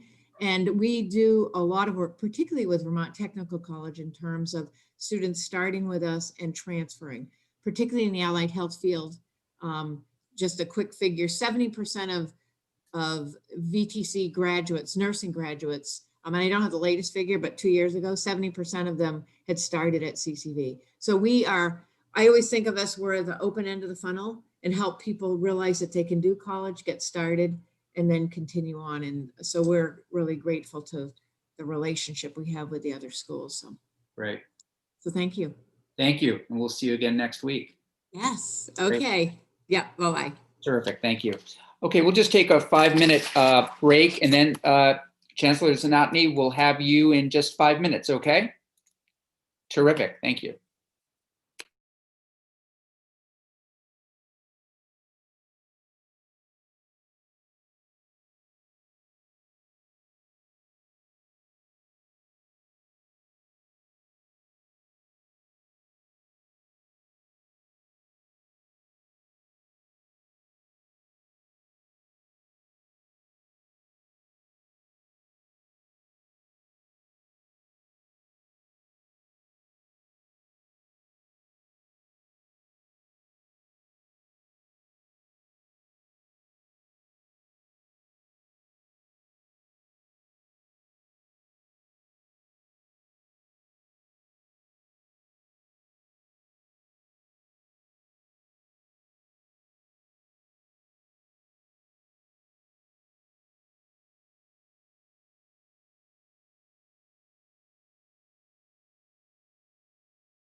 Catherine, you're in a new role.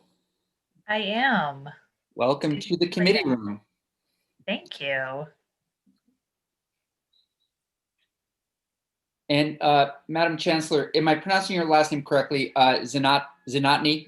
It's as it looks. It's Zadatny. I know it just Zadatny. looks really scary, but it's not as bad as people think. Terrific. Zidnati. Yeah, Zadatny. Zadatny, thank you. Yes.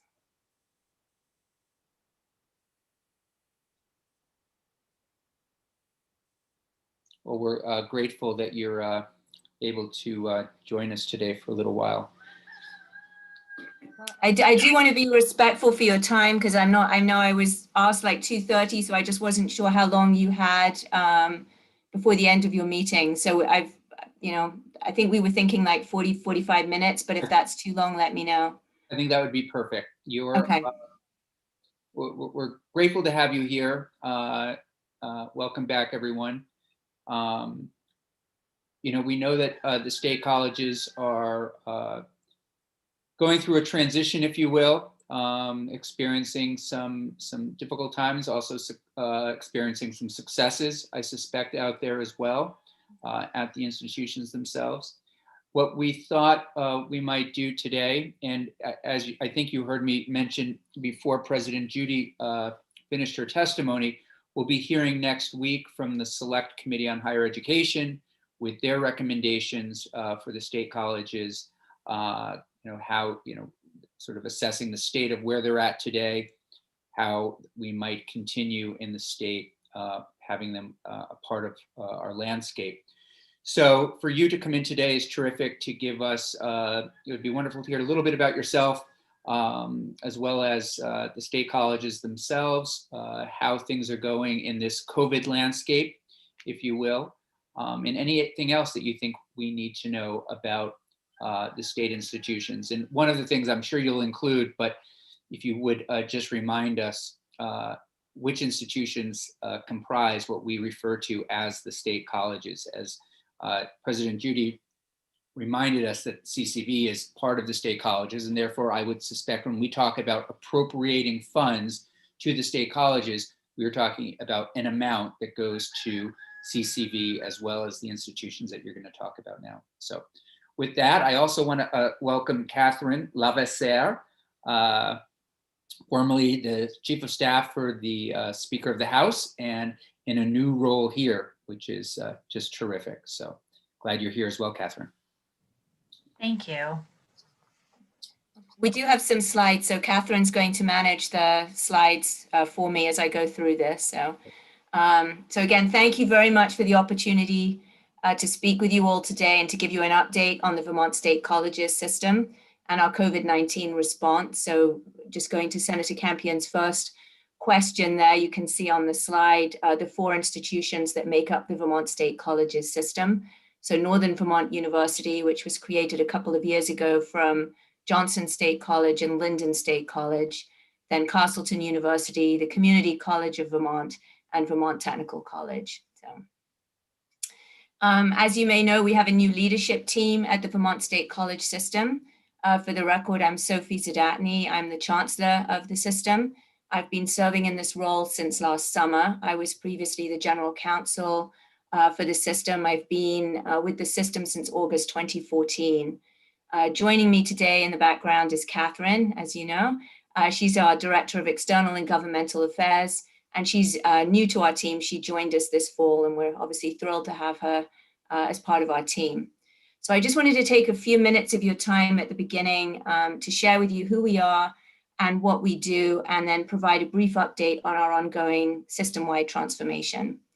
So there are 3 key points that I would like you to take away from today. The first is that the Vermont State Colleges are key to Vermonters' success. And I think some of that was illustrated by the testimony that you just heard from President Joyce Judy. Second, we are in the middle of significant transformation that is being guided by the work of the Legislature's Select Committee on the Future of Public Higher Education in Vermont. And again, I do understand you're going to get more information about that next week. And third, we do serve more Vermonters than other institutions across the state. And we believe that Vermonters need more from the Vermont State Colleges moving forward. They need better access to continue their education, more affordable and flexible options, and more high quality opportunities that will help them succeed in life and do better to deliver for Vermont. So we've been serving Vermonters and Vermont communities for over 200 years. We exist for the benefit of Vermont, and we're working hard to do more and do better to deliver for Vermont and the Vermonters that we serve.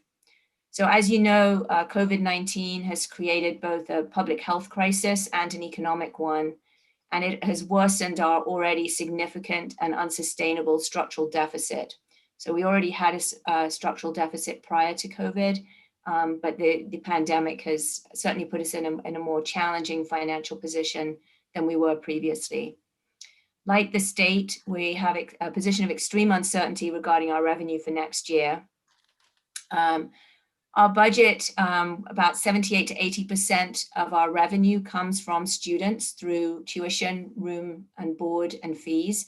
So given the challenges of the pandemic, it does make predicting enrollment extremely hard. And again, because if we don't know what the enrollment's going to be, it really has an impact on our ability to estimate what our revenues will be for the year ahead.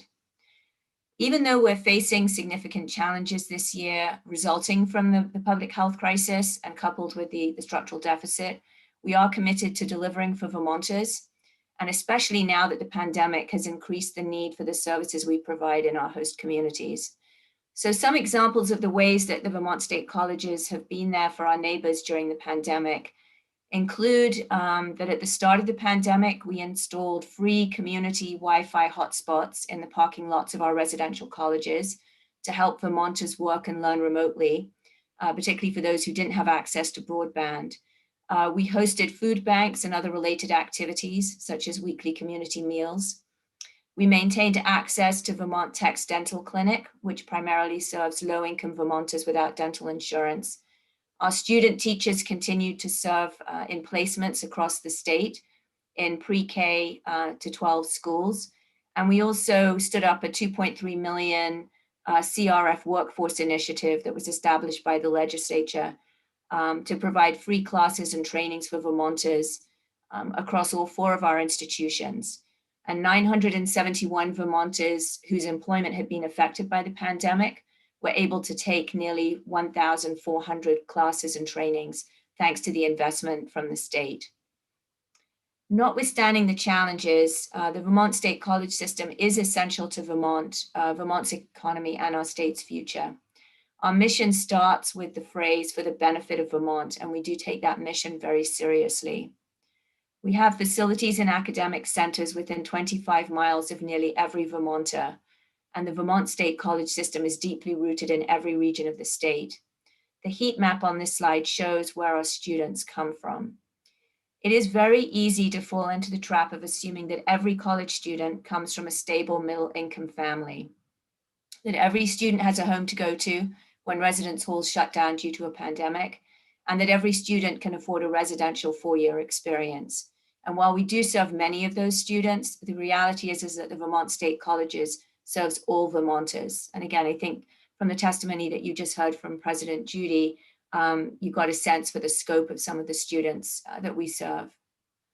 So this means that first generation students for whom a degree or credential isn't accessible unless they can commute to school after work, like Jessica Malskis, who shares that being a first generation student means you may have to work while attending school, and you may have to face daunting tasks like completing the FAFSA on your own. We're able to accommodate them within our system. And our students' lives are complicated. We have new Americans, Vermonters recovering from addiction, and Vermonters who were unable to make it at a traditional 4-year college. There are Vermonters who barely made it out of high school and then years later realized the dream of a college education in moving their lives forward. And that's, for an example, we have Jeff Patterson, who didn't find success at a traditional 4-year institution, but he started over at the Community College of Vermont, and he ultimately earned a bachelor's degree. We have Vermonters who have a chance to change their lives and break the cycle of poverty for their families because they have access to a Vermont State College. And we serve Vermonters who need a second chance. So for example, Kyle Wolf overcame a substance use disorder and incarceration, and used his experiences as motivation to pursue higher education and help others. Kyle graduated from CCV with an associate degree in human services and is currently pursuing a degree in social work at Castleton. Vermonters returning from military service find a home at the Vermont State Colleges, and we have a strong reputation for being veteran friendly, as Sean Connolly shares here. Sean found the transition from the Army to college challenging, and CCV and Vermont Tech eased his transition. We serve Vermonters from rural communities whose local Vermont State College makes higher education accessible. Rachel Burt found success at Vermont Tech in the dairy farm management program, even though she thought that getting a degree would be overwhelming and exhausting. She's now immersed in the 2+2 program and sees Vermont Tech as a step forward to the rest of her life. So these are just a few of the stories of who our students are and how we change their lives. And while the Vermont State College system primarily serves Vermonters, we do have many students that cross borders to commute or attend a Vermont State College system school, as shown on this heat map. Educating over 10,000 Vermonters each year, our campuses are centers of academic excellence, culture, and community. Most importantly, 83% of our students are Vermonters. We educate more Vermonters annually than all other institutions of higher education in the state combined, and 2/3 of our alumni live and work in Vermont. This past year, more than 1,800 Vermonters graduated from our colleges and universities with degrees and certificates and entered the workforce. This fall, we have almost 3,300 first-generation college students enrolled in the system, and we're educating almost 3,000 low-income undergraduate students. The Vermont State College system is the economic anchor that creates opportunities for vulnerable Vermonters. We create pathways to affordable certificates, degrees, and credentials, and provide economic stability in the rural regions of the state, where our colleges and universities are large employers and serve as community hubs. For over 200 years, the institutions of the Vermont State Colleges have filled an important role in our state, providing access to high-quality post-secondary education to students of all ages, all income levels, and all backgrounds.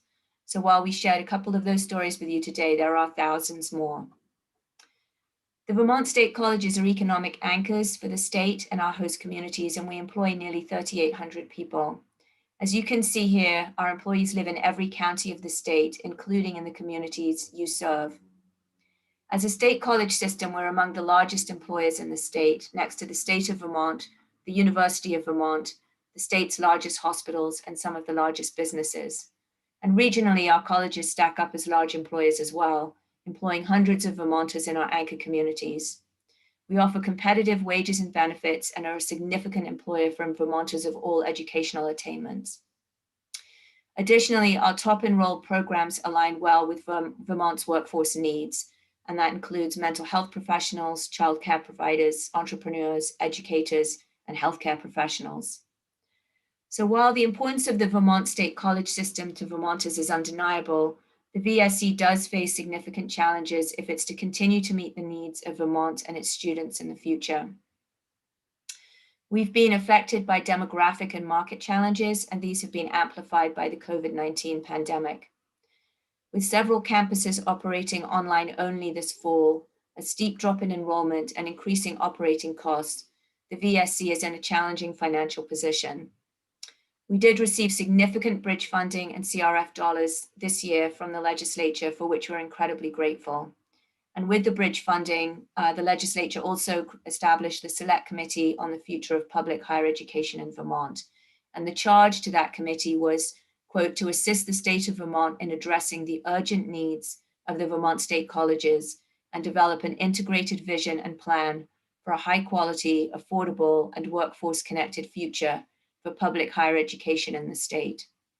So we have embraced that message that transformation must happen at the Vermont State Colleges, and we are taking needed initial action both in the Chancellor's office and at our member institutions.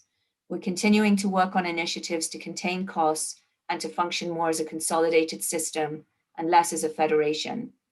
The work is ongoing and essential as we do our part to transform the Vermont State Colleges for the benefit of Vermont. And as we do this internal work, we will be working and looking at the direction given to us by the Select Committee and our Board of Trustees, I should say. Transformation will be achieved on many levels. And with that in mind, I wanted you to know that the Board of Trustees recently adopted a set of strategic priorities. The VSC is committed to becoming a fully integrated system that achieves financial stability in a responsible and sustainable way. The strategic priorities are focused in 4 key areas: affordability, accessibility, quality of academic programs, and relevance of programs. And embedded within each of those strategic priorities is an intentional focus on diversity, equity, and inclusion. We look to partner with the legislature as we collectively work to stabilize the system and prepare to build a better, stronger, and more sustainable future for Vermont.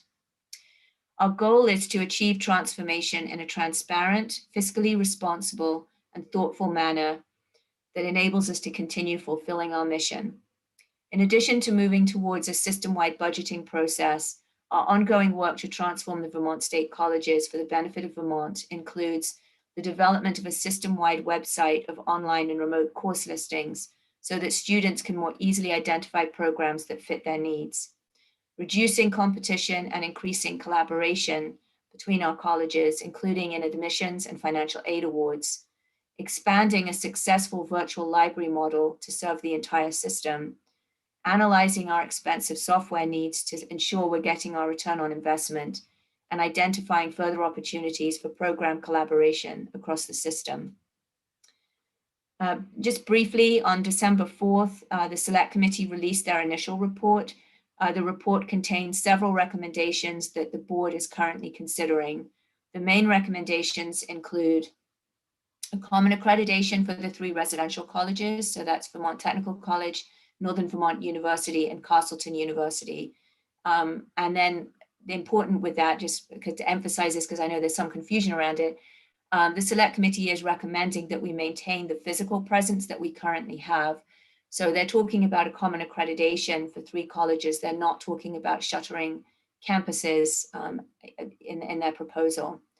The administrative consolidation of services is something else that we're looking at, such as financial aid, marketing, and admissions.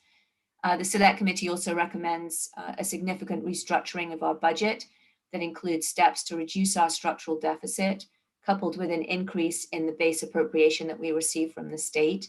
And they're looking at accomplishing this incrementally over 5 years.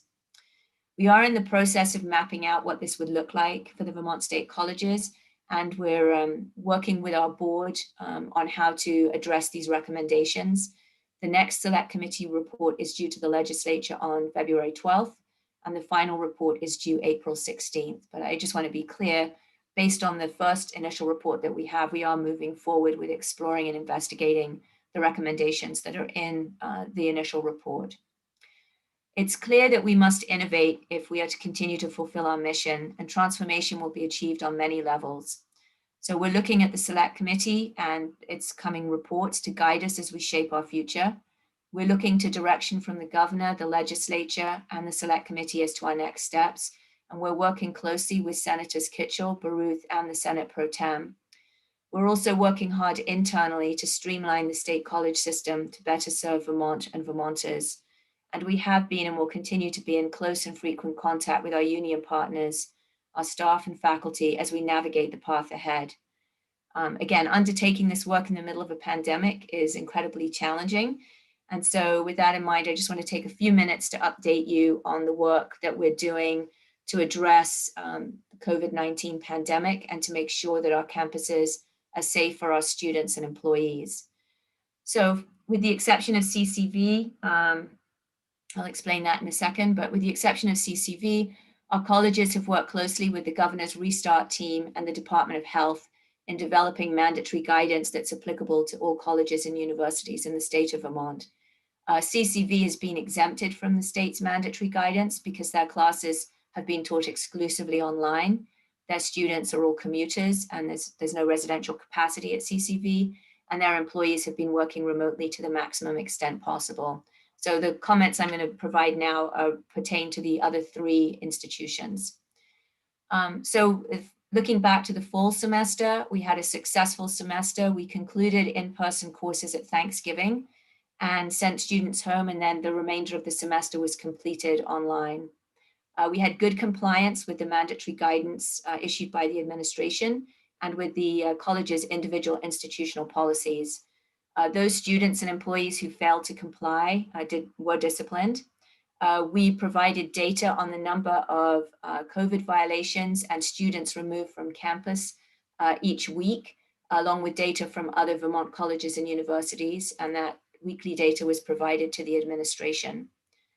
In the fall, we had the total number of positive cases we had for students and employees were 11 at Northern Vermont University, 11 at Vermont Technical College, and 3 at Castleton.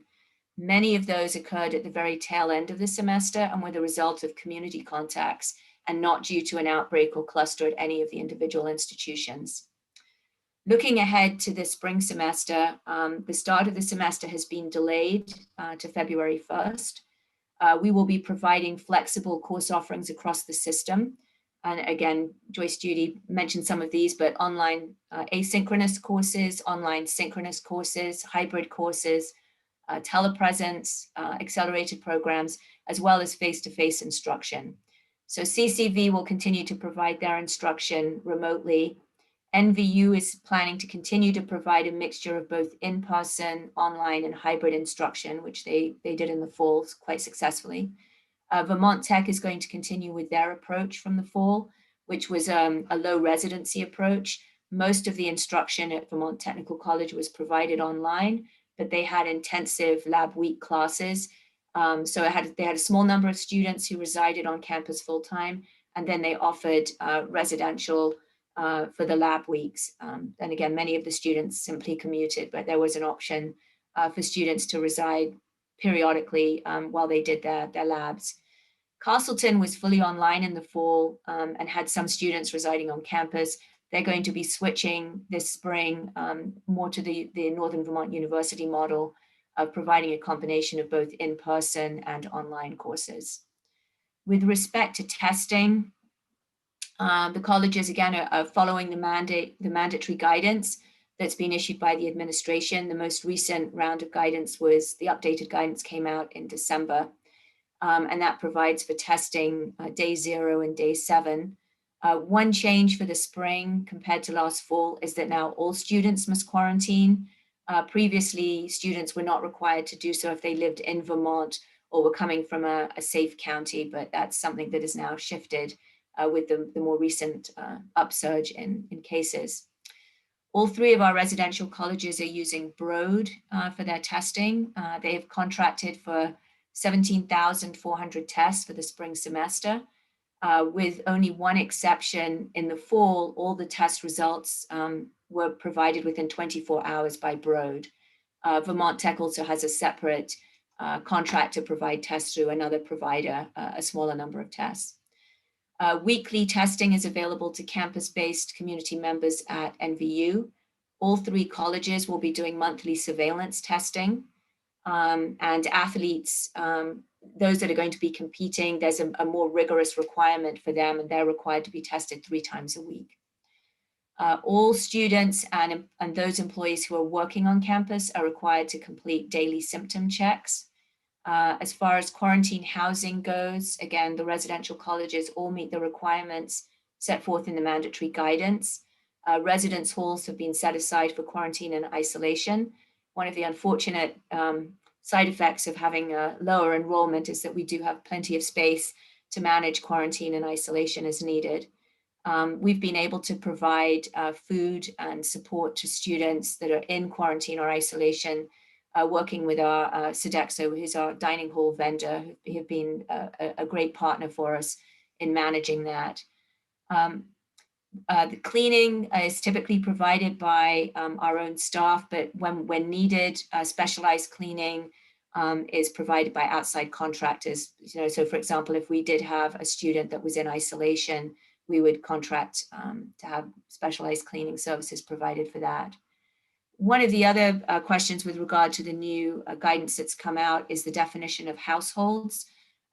Northern Vermont University and Castleton have each designated residence halls as a household, and that means that students will not be allowed to socialize with students in other residence halls, and they will be following up and making sure that that's abided by.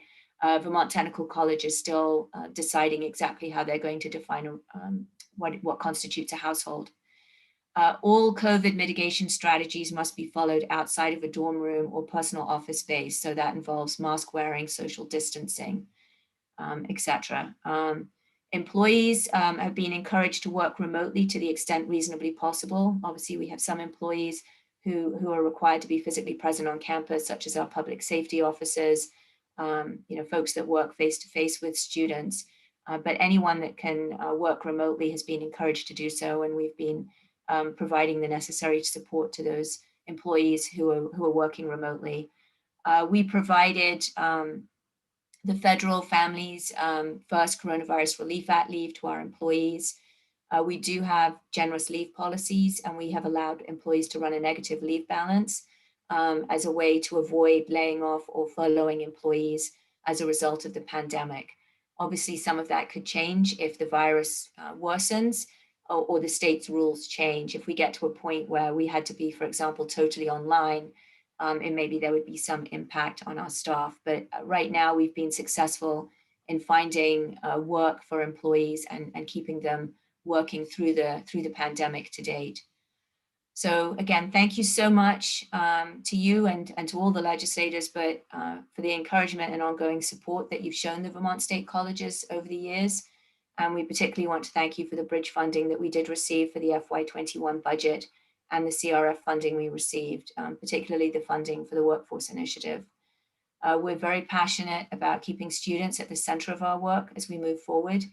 And the initiative that was provided for workforce enabled us to provide upskilling, reskilling programs to almost 1,000 Vermonters at a time of great uncertainty and need. And that's something that we enjoyed doing and we're happy to be able to do. So if you have any questions, I'd be more than happy to answer any you may have. Terrific, thank you. Very informative. Again, we'll be jumping in next week even further on our state colleges, but for now, any immediate questions or comments, questions in general? Cheryl, Senator Hooker. Thank you, Mr. Chair. Chancellor, could you describe common accreditation for me, please? Yeah, yes. So all of our institutions are accredited by the New England Commission on Higher Education, also known as NETCHI. So a common accreditation would mean rather than the 3 institutions having to meet all the accreditation requirements, and there are standards that are set forth by NETCHI, but instead of having to meet them all individually, they would meet them as a combined entity. So for example, you have to have your own chief financial officer, but instead of each institution having their own president, their own chief financial officer, they could have one for the combined entity. And then there are other standards around, academic standards, financial standards, etc. So it would just mean that we could meet those accreditation standards, combining the 3 institutions. One of the other benefits is really quality of programs for students. So right now, we have relatively, we have small colleges spread out across the state. So one of the benefits would be that we would be able to work more collaboratively across the individual institutions and then provide better, richer, stronger quality, higher quality programs to the students, because they would have access to faculty at more than just their institution. So there are some benefits. I do want to make clear, I mean, this is something that, and you'll ask questions next week, I'm sure, when you talk to folks about the select committee process.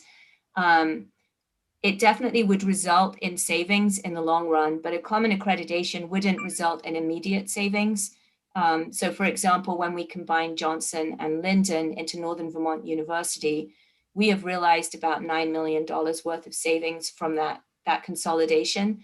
But the real benefit comes not so much from savings, but is what you can accomplish. Once you're one combined entity, the administrative consolidations become a lot easier. It eliminates the competition between the institutions. It enables you to come up with a more effective way of delivering services at a lower cost to the students. So I just want to be, common accreditation by itself is not a magic bullet, I think is what I'm trying to communicate to you. Thank you. Senator Chittenden. Chancellor Zidane, it's nice to sort of meet you. I believe I know your spouse, and President Sullivan speaks very highly of you. So, Oh, thank you.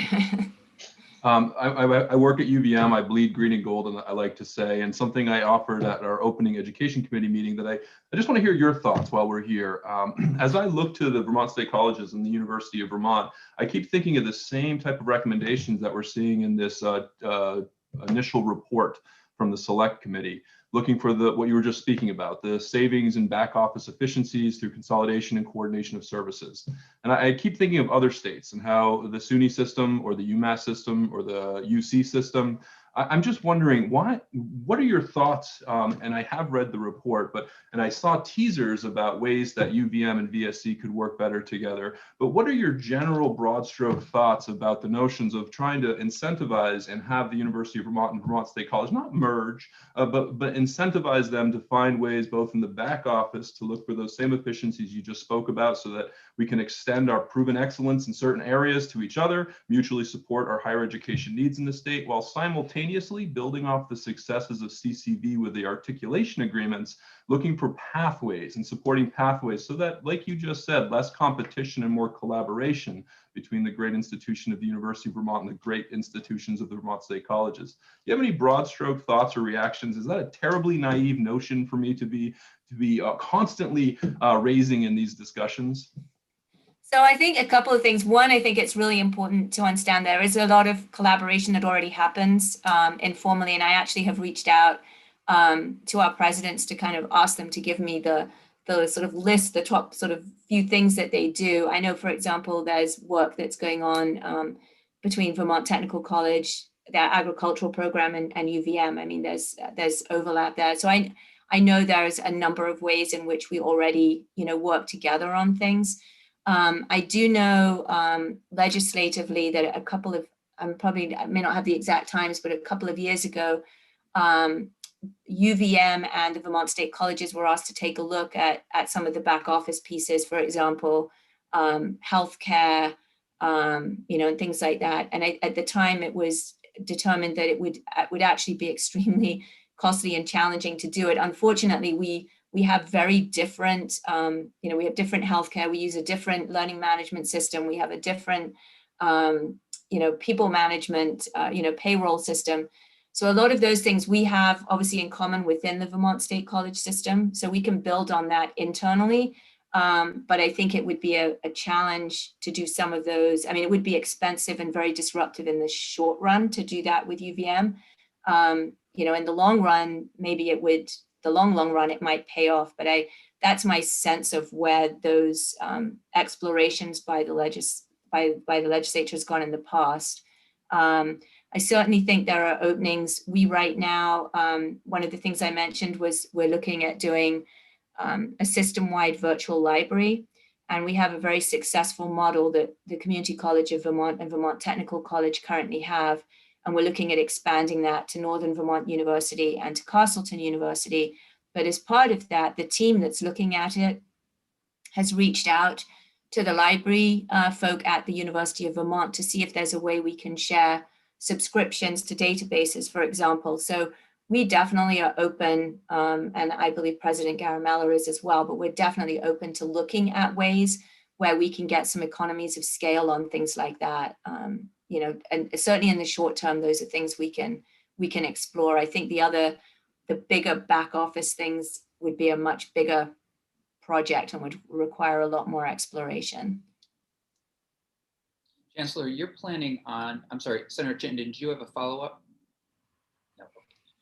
So it sounds like you are working toward collaborating on things like admissions or at least sharing resources. So are you envisioning, for example, possibly an admissions office that would represent each of the state colleges? So under the Select Committee's recommendation, they're recommending that CCV remain separate and that these other three institutions have a common accreditation. So I think it would be, it would make sense for us to have a common, obviously a common admissions office, which could be, it doesn't have to be centralized. I want to make that clear as well. Everything doesn't have to all be in one place. As we've learned through COVID, we can have centralized functions, but be dispersed geographically.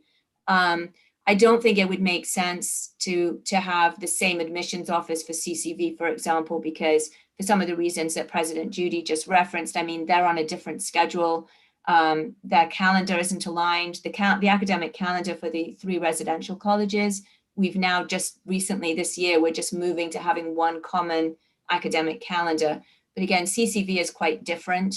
They really have the 3 separate semesters. They register at different times. They have a different, a very different model.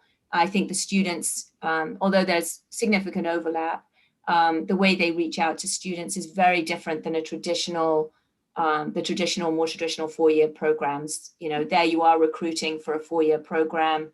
Again, we do have associate's degrees at VTC as well, but that's just a very different, a different model than recruiting semester by semester at a community college. So I could certainly see having, but again, there could be common, there still could be benefits from, being within a system of having alignment between the admissions of a combined entity and CCV, because I think one of the key things is we want to make sure people come in the right door. And we do have students that maybe started a 4-year college and aren't quite ready for it, that maybe it would be better for them to start at CCV and then progress up to coming to one of the 4-year colleges. So I think having some alignment between the admissions folk is important to make sure we do get people into the system in the right place and find the right program for them. Thanks. No, the reason I raise admissions is it seems to me from where I'm sitting, admissions is going to be one of the biggest challenges.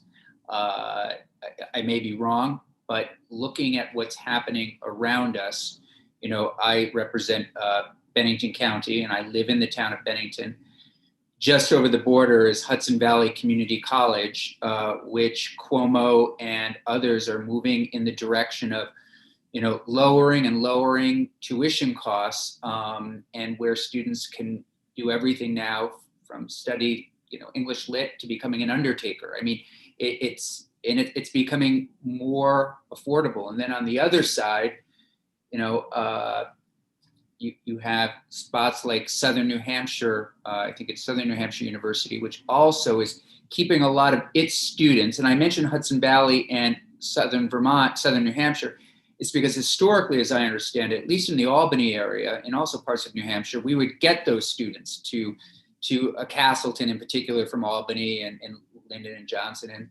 And so I just see it as it is going to be a challenge. Admissions, especially as governors in other states can lower the tuition costs because they have, the dollars. And so I do see admissions. And I would also say philanthropy, is perhaps another area where there's some kind of, merger, and not merger, but collaboration amongst all of you. But the admissions, I think, is perhaps from where I am going to be a great challenge. Also, I have to say, you look at the independent colleges, we're going to be hearing a little bit from them tomorrow, but I know that they are trying to make certain that students don't leave with a lot of debt. Not all of them, but I know Bennington College well. We try to make sure that students after 4 years don't leave with much debt.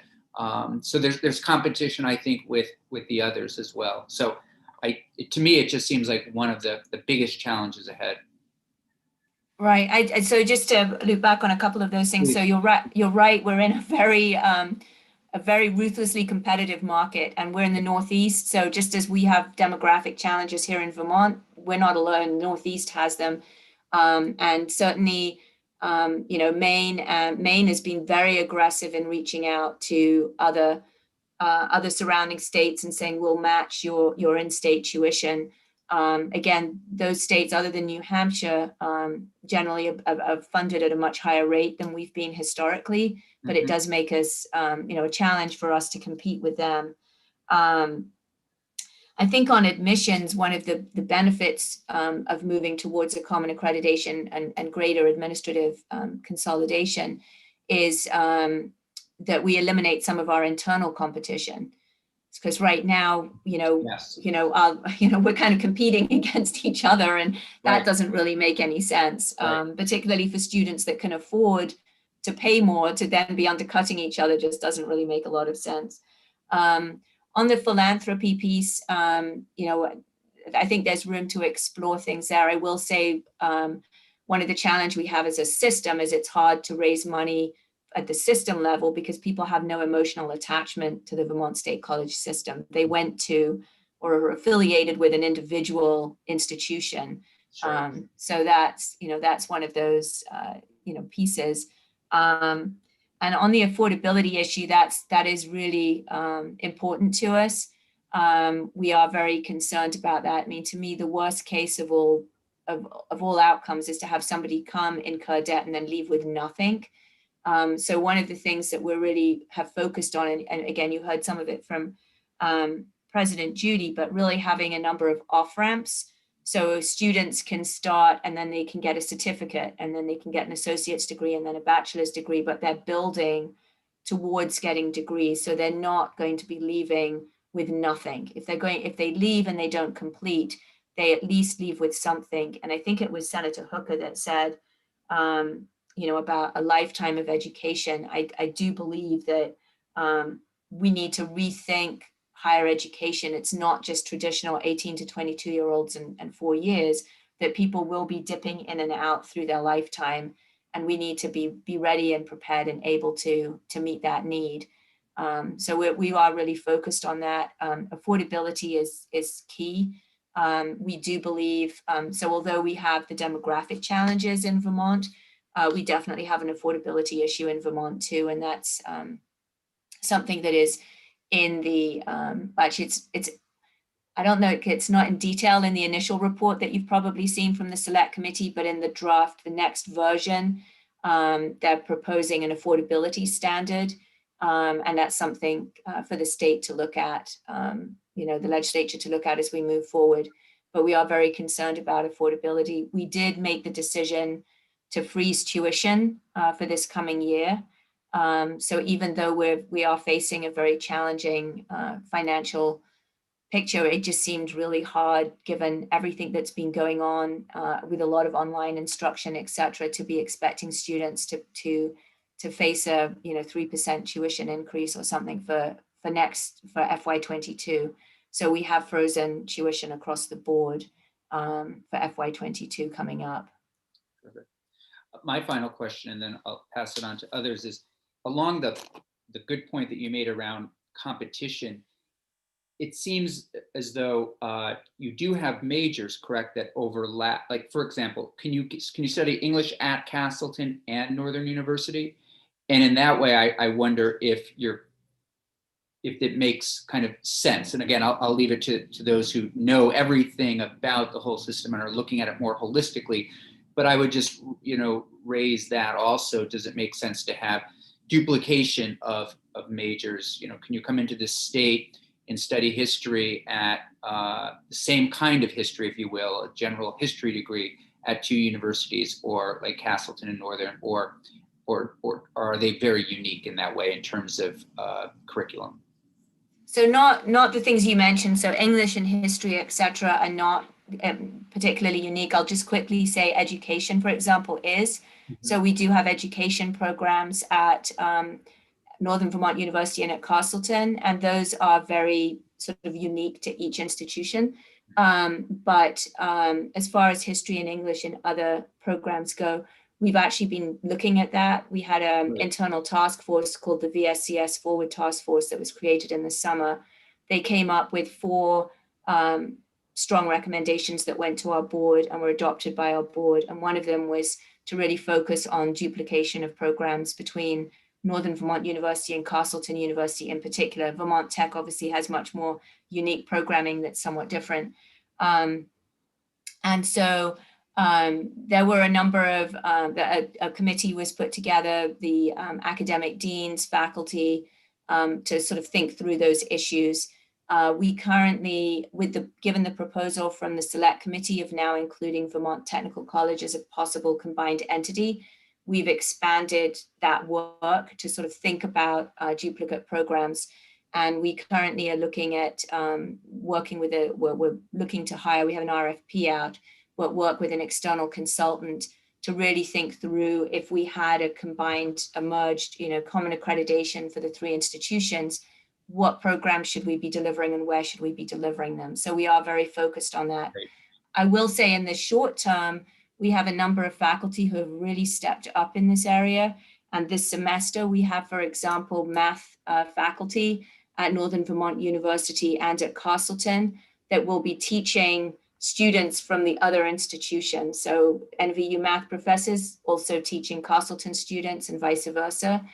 The business faculty are doing the same thing. And I believe there's an archaeology course at Castleton that will be made available to students at NVU as well. So effectively the faculty member will be in the classroom at NVU, but we'll have students, participating remotely, but being part of the class, but remotely from Castleton. So they're really, we have a lot of faculty that have really, understood the message and are working together. And again, that really benefits students because some of the programs, we only have, for political science, we have 1 political science faculty member at Northern Vermont University and 1 at Castleton.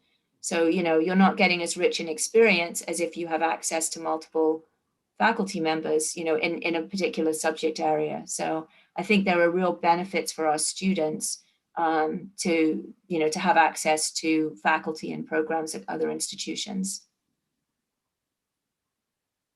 Other questions? Yes, Senator Chittenden. So there again, I'm just going to be a barking dog on this. To what you just said, Chancellor Zadatny, it seems to me that I'd love to foster ways to have UVM open up some of its available seats to VSC students so that the VSC doesn't need to stand up a Russian program or a German program or geology program, if that's what we're talking about. And that way they could take those courses through articulation agreements, trusted curriculum, and so on. We used to have these Z sections set. I work at the University of Vermont, so I offer this as a part of our continuing ed program, would have reserved seats for each courses. I'd love to see a world where the University of Vermont, working with the Vermont State Colleges, has that, especially with all of the technologies that have been thrust upon us over the last year in this pandemic, to find ways that VSC students can access the same the curriculum that they're qualified to take in similar fashions that we see successful in other states, like our neighbors, the SUNY system, and so on. I'm just going to keep talking about how VSC and UVM can work together for as long as the voters put me in here. So I hope I'm not annoying you with this line of thought. Other questions? Yes, Senator Lyons. I was just going to say thank you. And Senator Chittenden has expressed my feelings as well, so I don't have to ask a question. And in particular, the geology program is a significant loss because we don't really have the state geologist, and we need some groundwater mapping and other things that are so critical. Oh, what a shame. Anyway, thank you for your work. And it's a pleasure to have you here and to meet you. Oh, thank you. Senator Hooker. Just a quick question on enrollment for the spring when the kids come back in February. What's that going to look like as far as percentage of the student body that left? How many of them are actually coming back to campus? I don't actually have that information right now. We can certainly get it to you. We have a board meeting coming up on Friday, and the presidents will be sharing information about what they're seeing for enrollment on Friday. So I know it's coming. I don't have it to give to you right now, I'm afraid, but we can get that to you. Thank you. And I would just follow up on Senator Chittenden's point too, is that, and again, to build off on what President Joyce Judy was saying, a lot of students are well served by online if it's well done. And I think we can tell that particularly through CCV because they went exclusively online. And some of those students are ones that maybe, you would think would face the greatest challenges with doing courses online. So I think offering a range of things and having options. I mean, we do know that we have students that are much better served in person. So I do think looking forward, it will be that combination of having online options available for flexibility and whatever, but also having the in-person, I think that will be, what the future will look like for higher everywhere. I mean, not just for us, but everywhere. Anything else? Well, thank you. Lively, terrific conversation. Chancellor, thank you so much for being with us. Please know you're always welcome to be here whenever you'd like to be. And of course, next week, as you know, as we hear this report, it might be something that you might want to be a part of. And just please know you have an open invitation. It's great to have you here with us, and great to see Catherine again as well.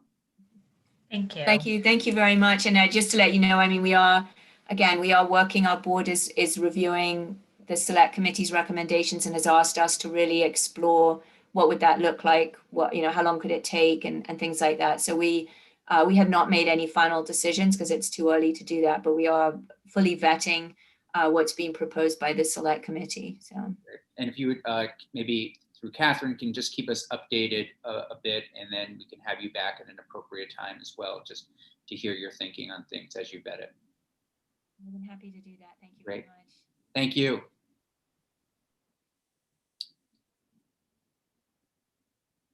So committee, that is it for the day. We have busy days tomorrow, until about the same time tomorrow, as well as Friday, and working on next week's schedule as well. Pretty much, again, trying to get introductions out there, get updates on COVID and what's happening on the ground, as well as going through all of your priorities and the questions that you put forward yesterday when we had that roundtable, things that you were interested in knowing and topics that you're interested in hearing from people on. Any final questions or comments before we all see each other tomorrow? And we'll leave it there. Thanks, everybody. Great day.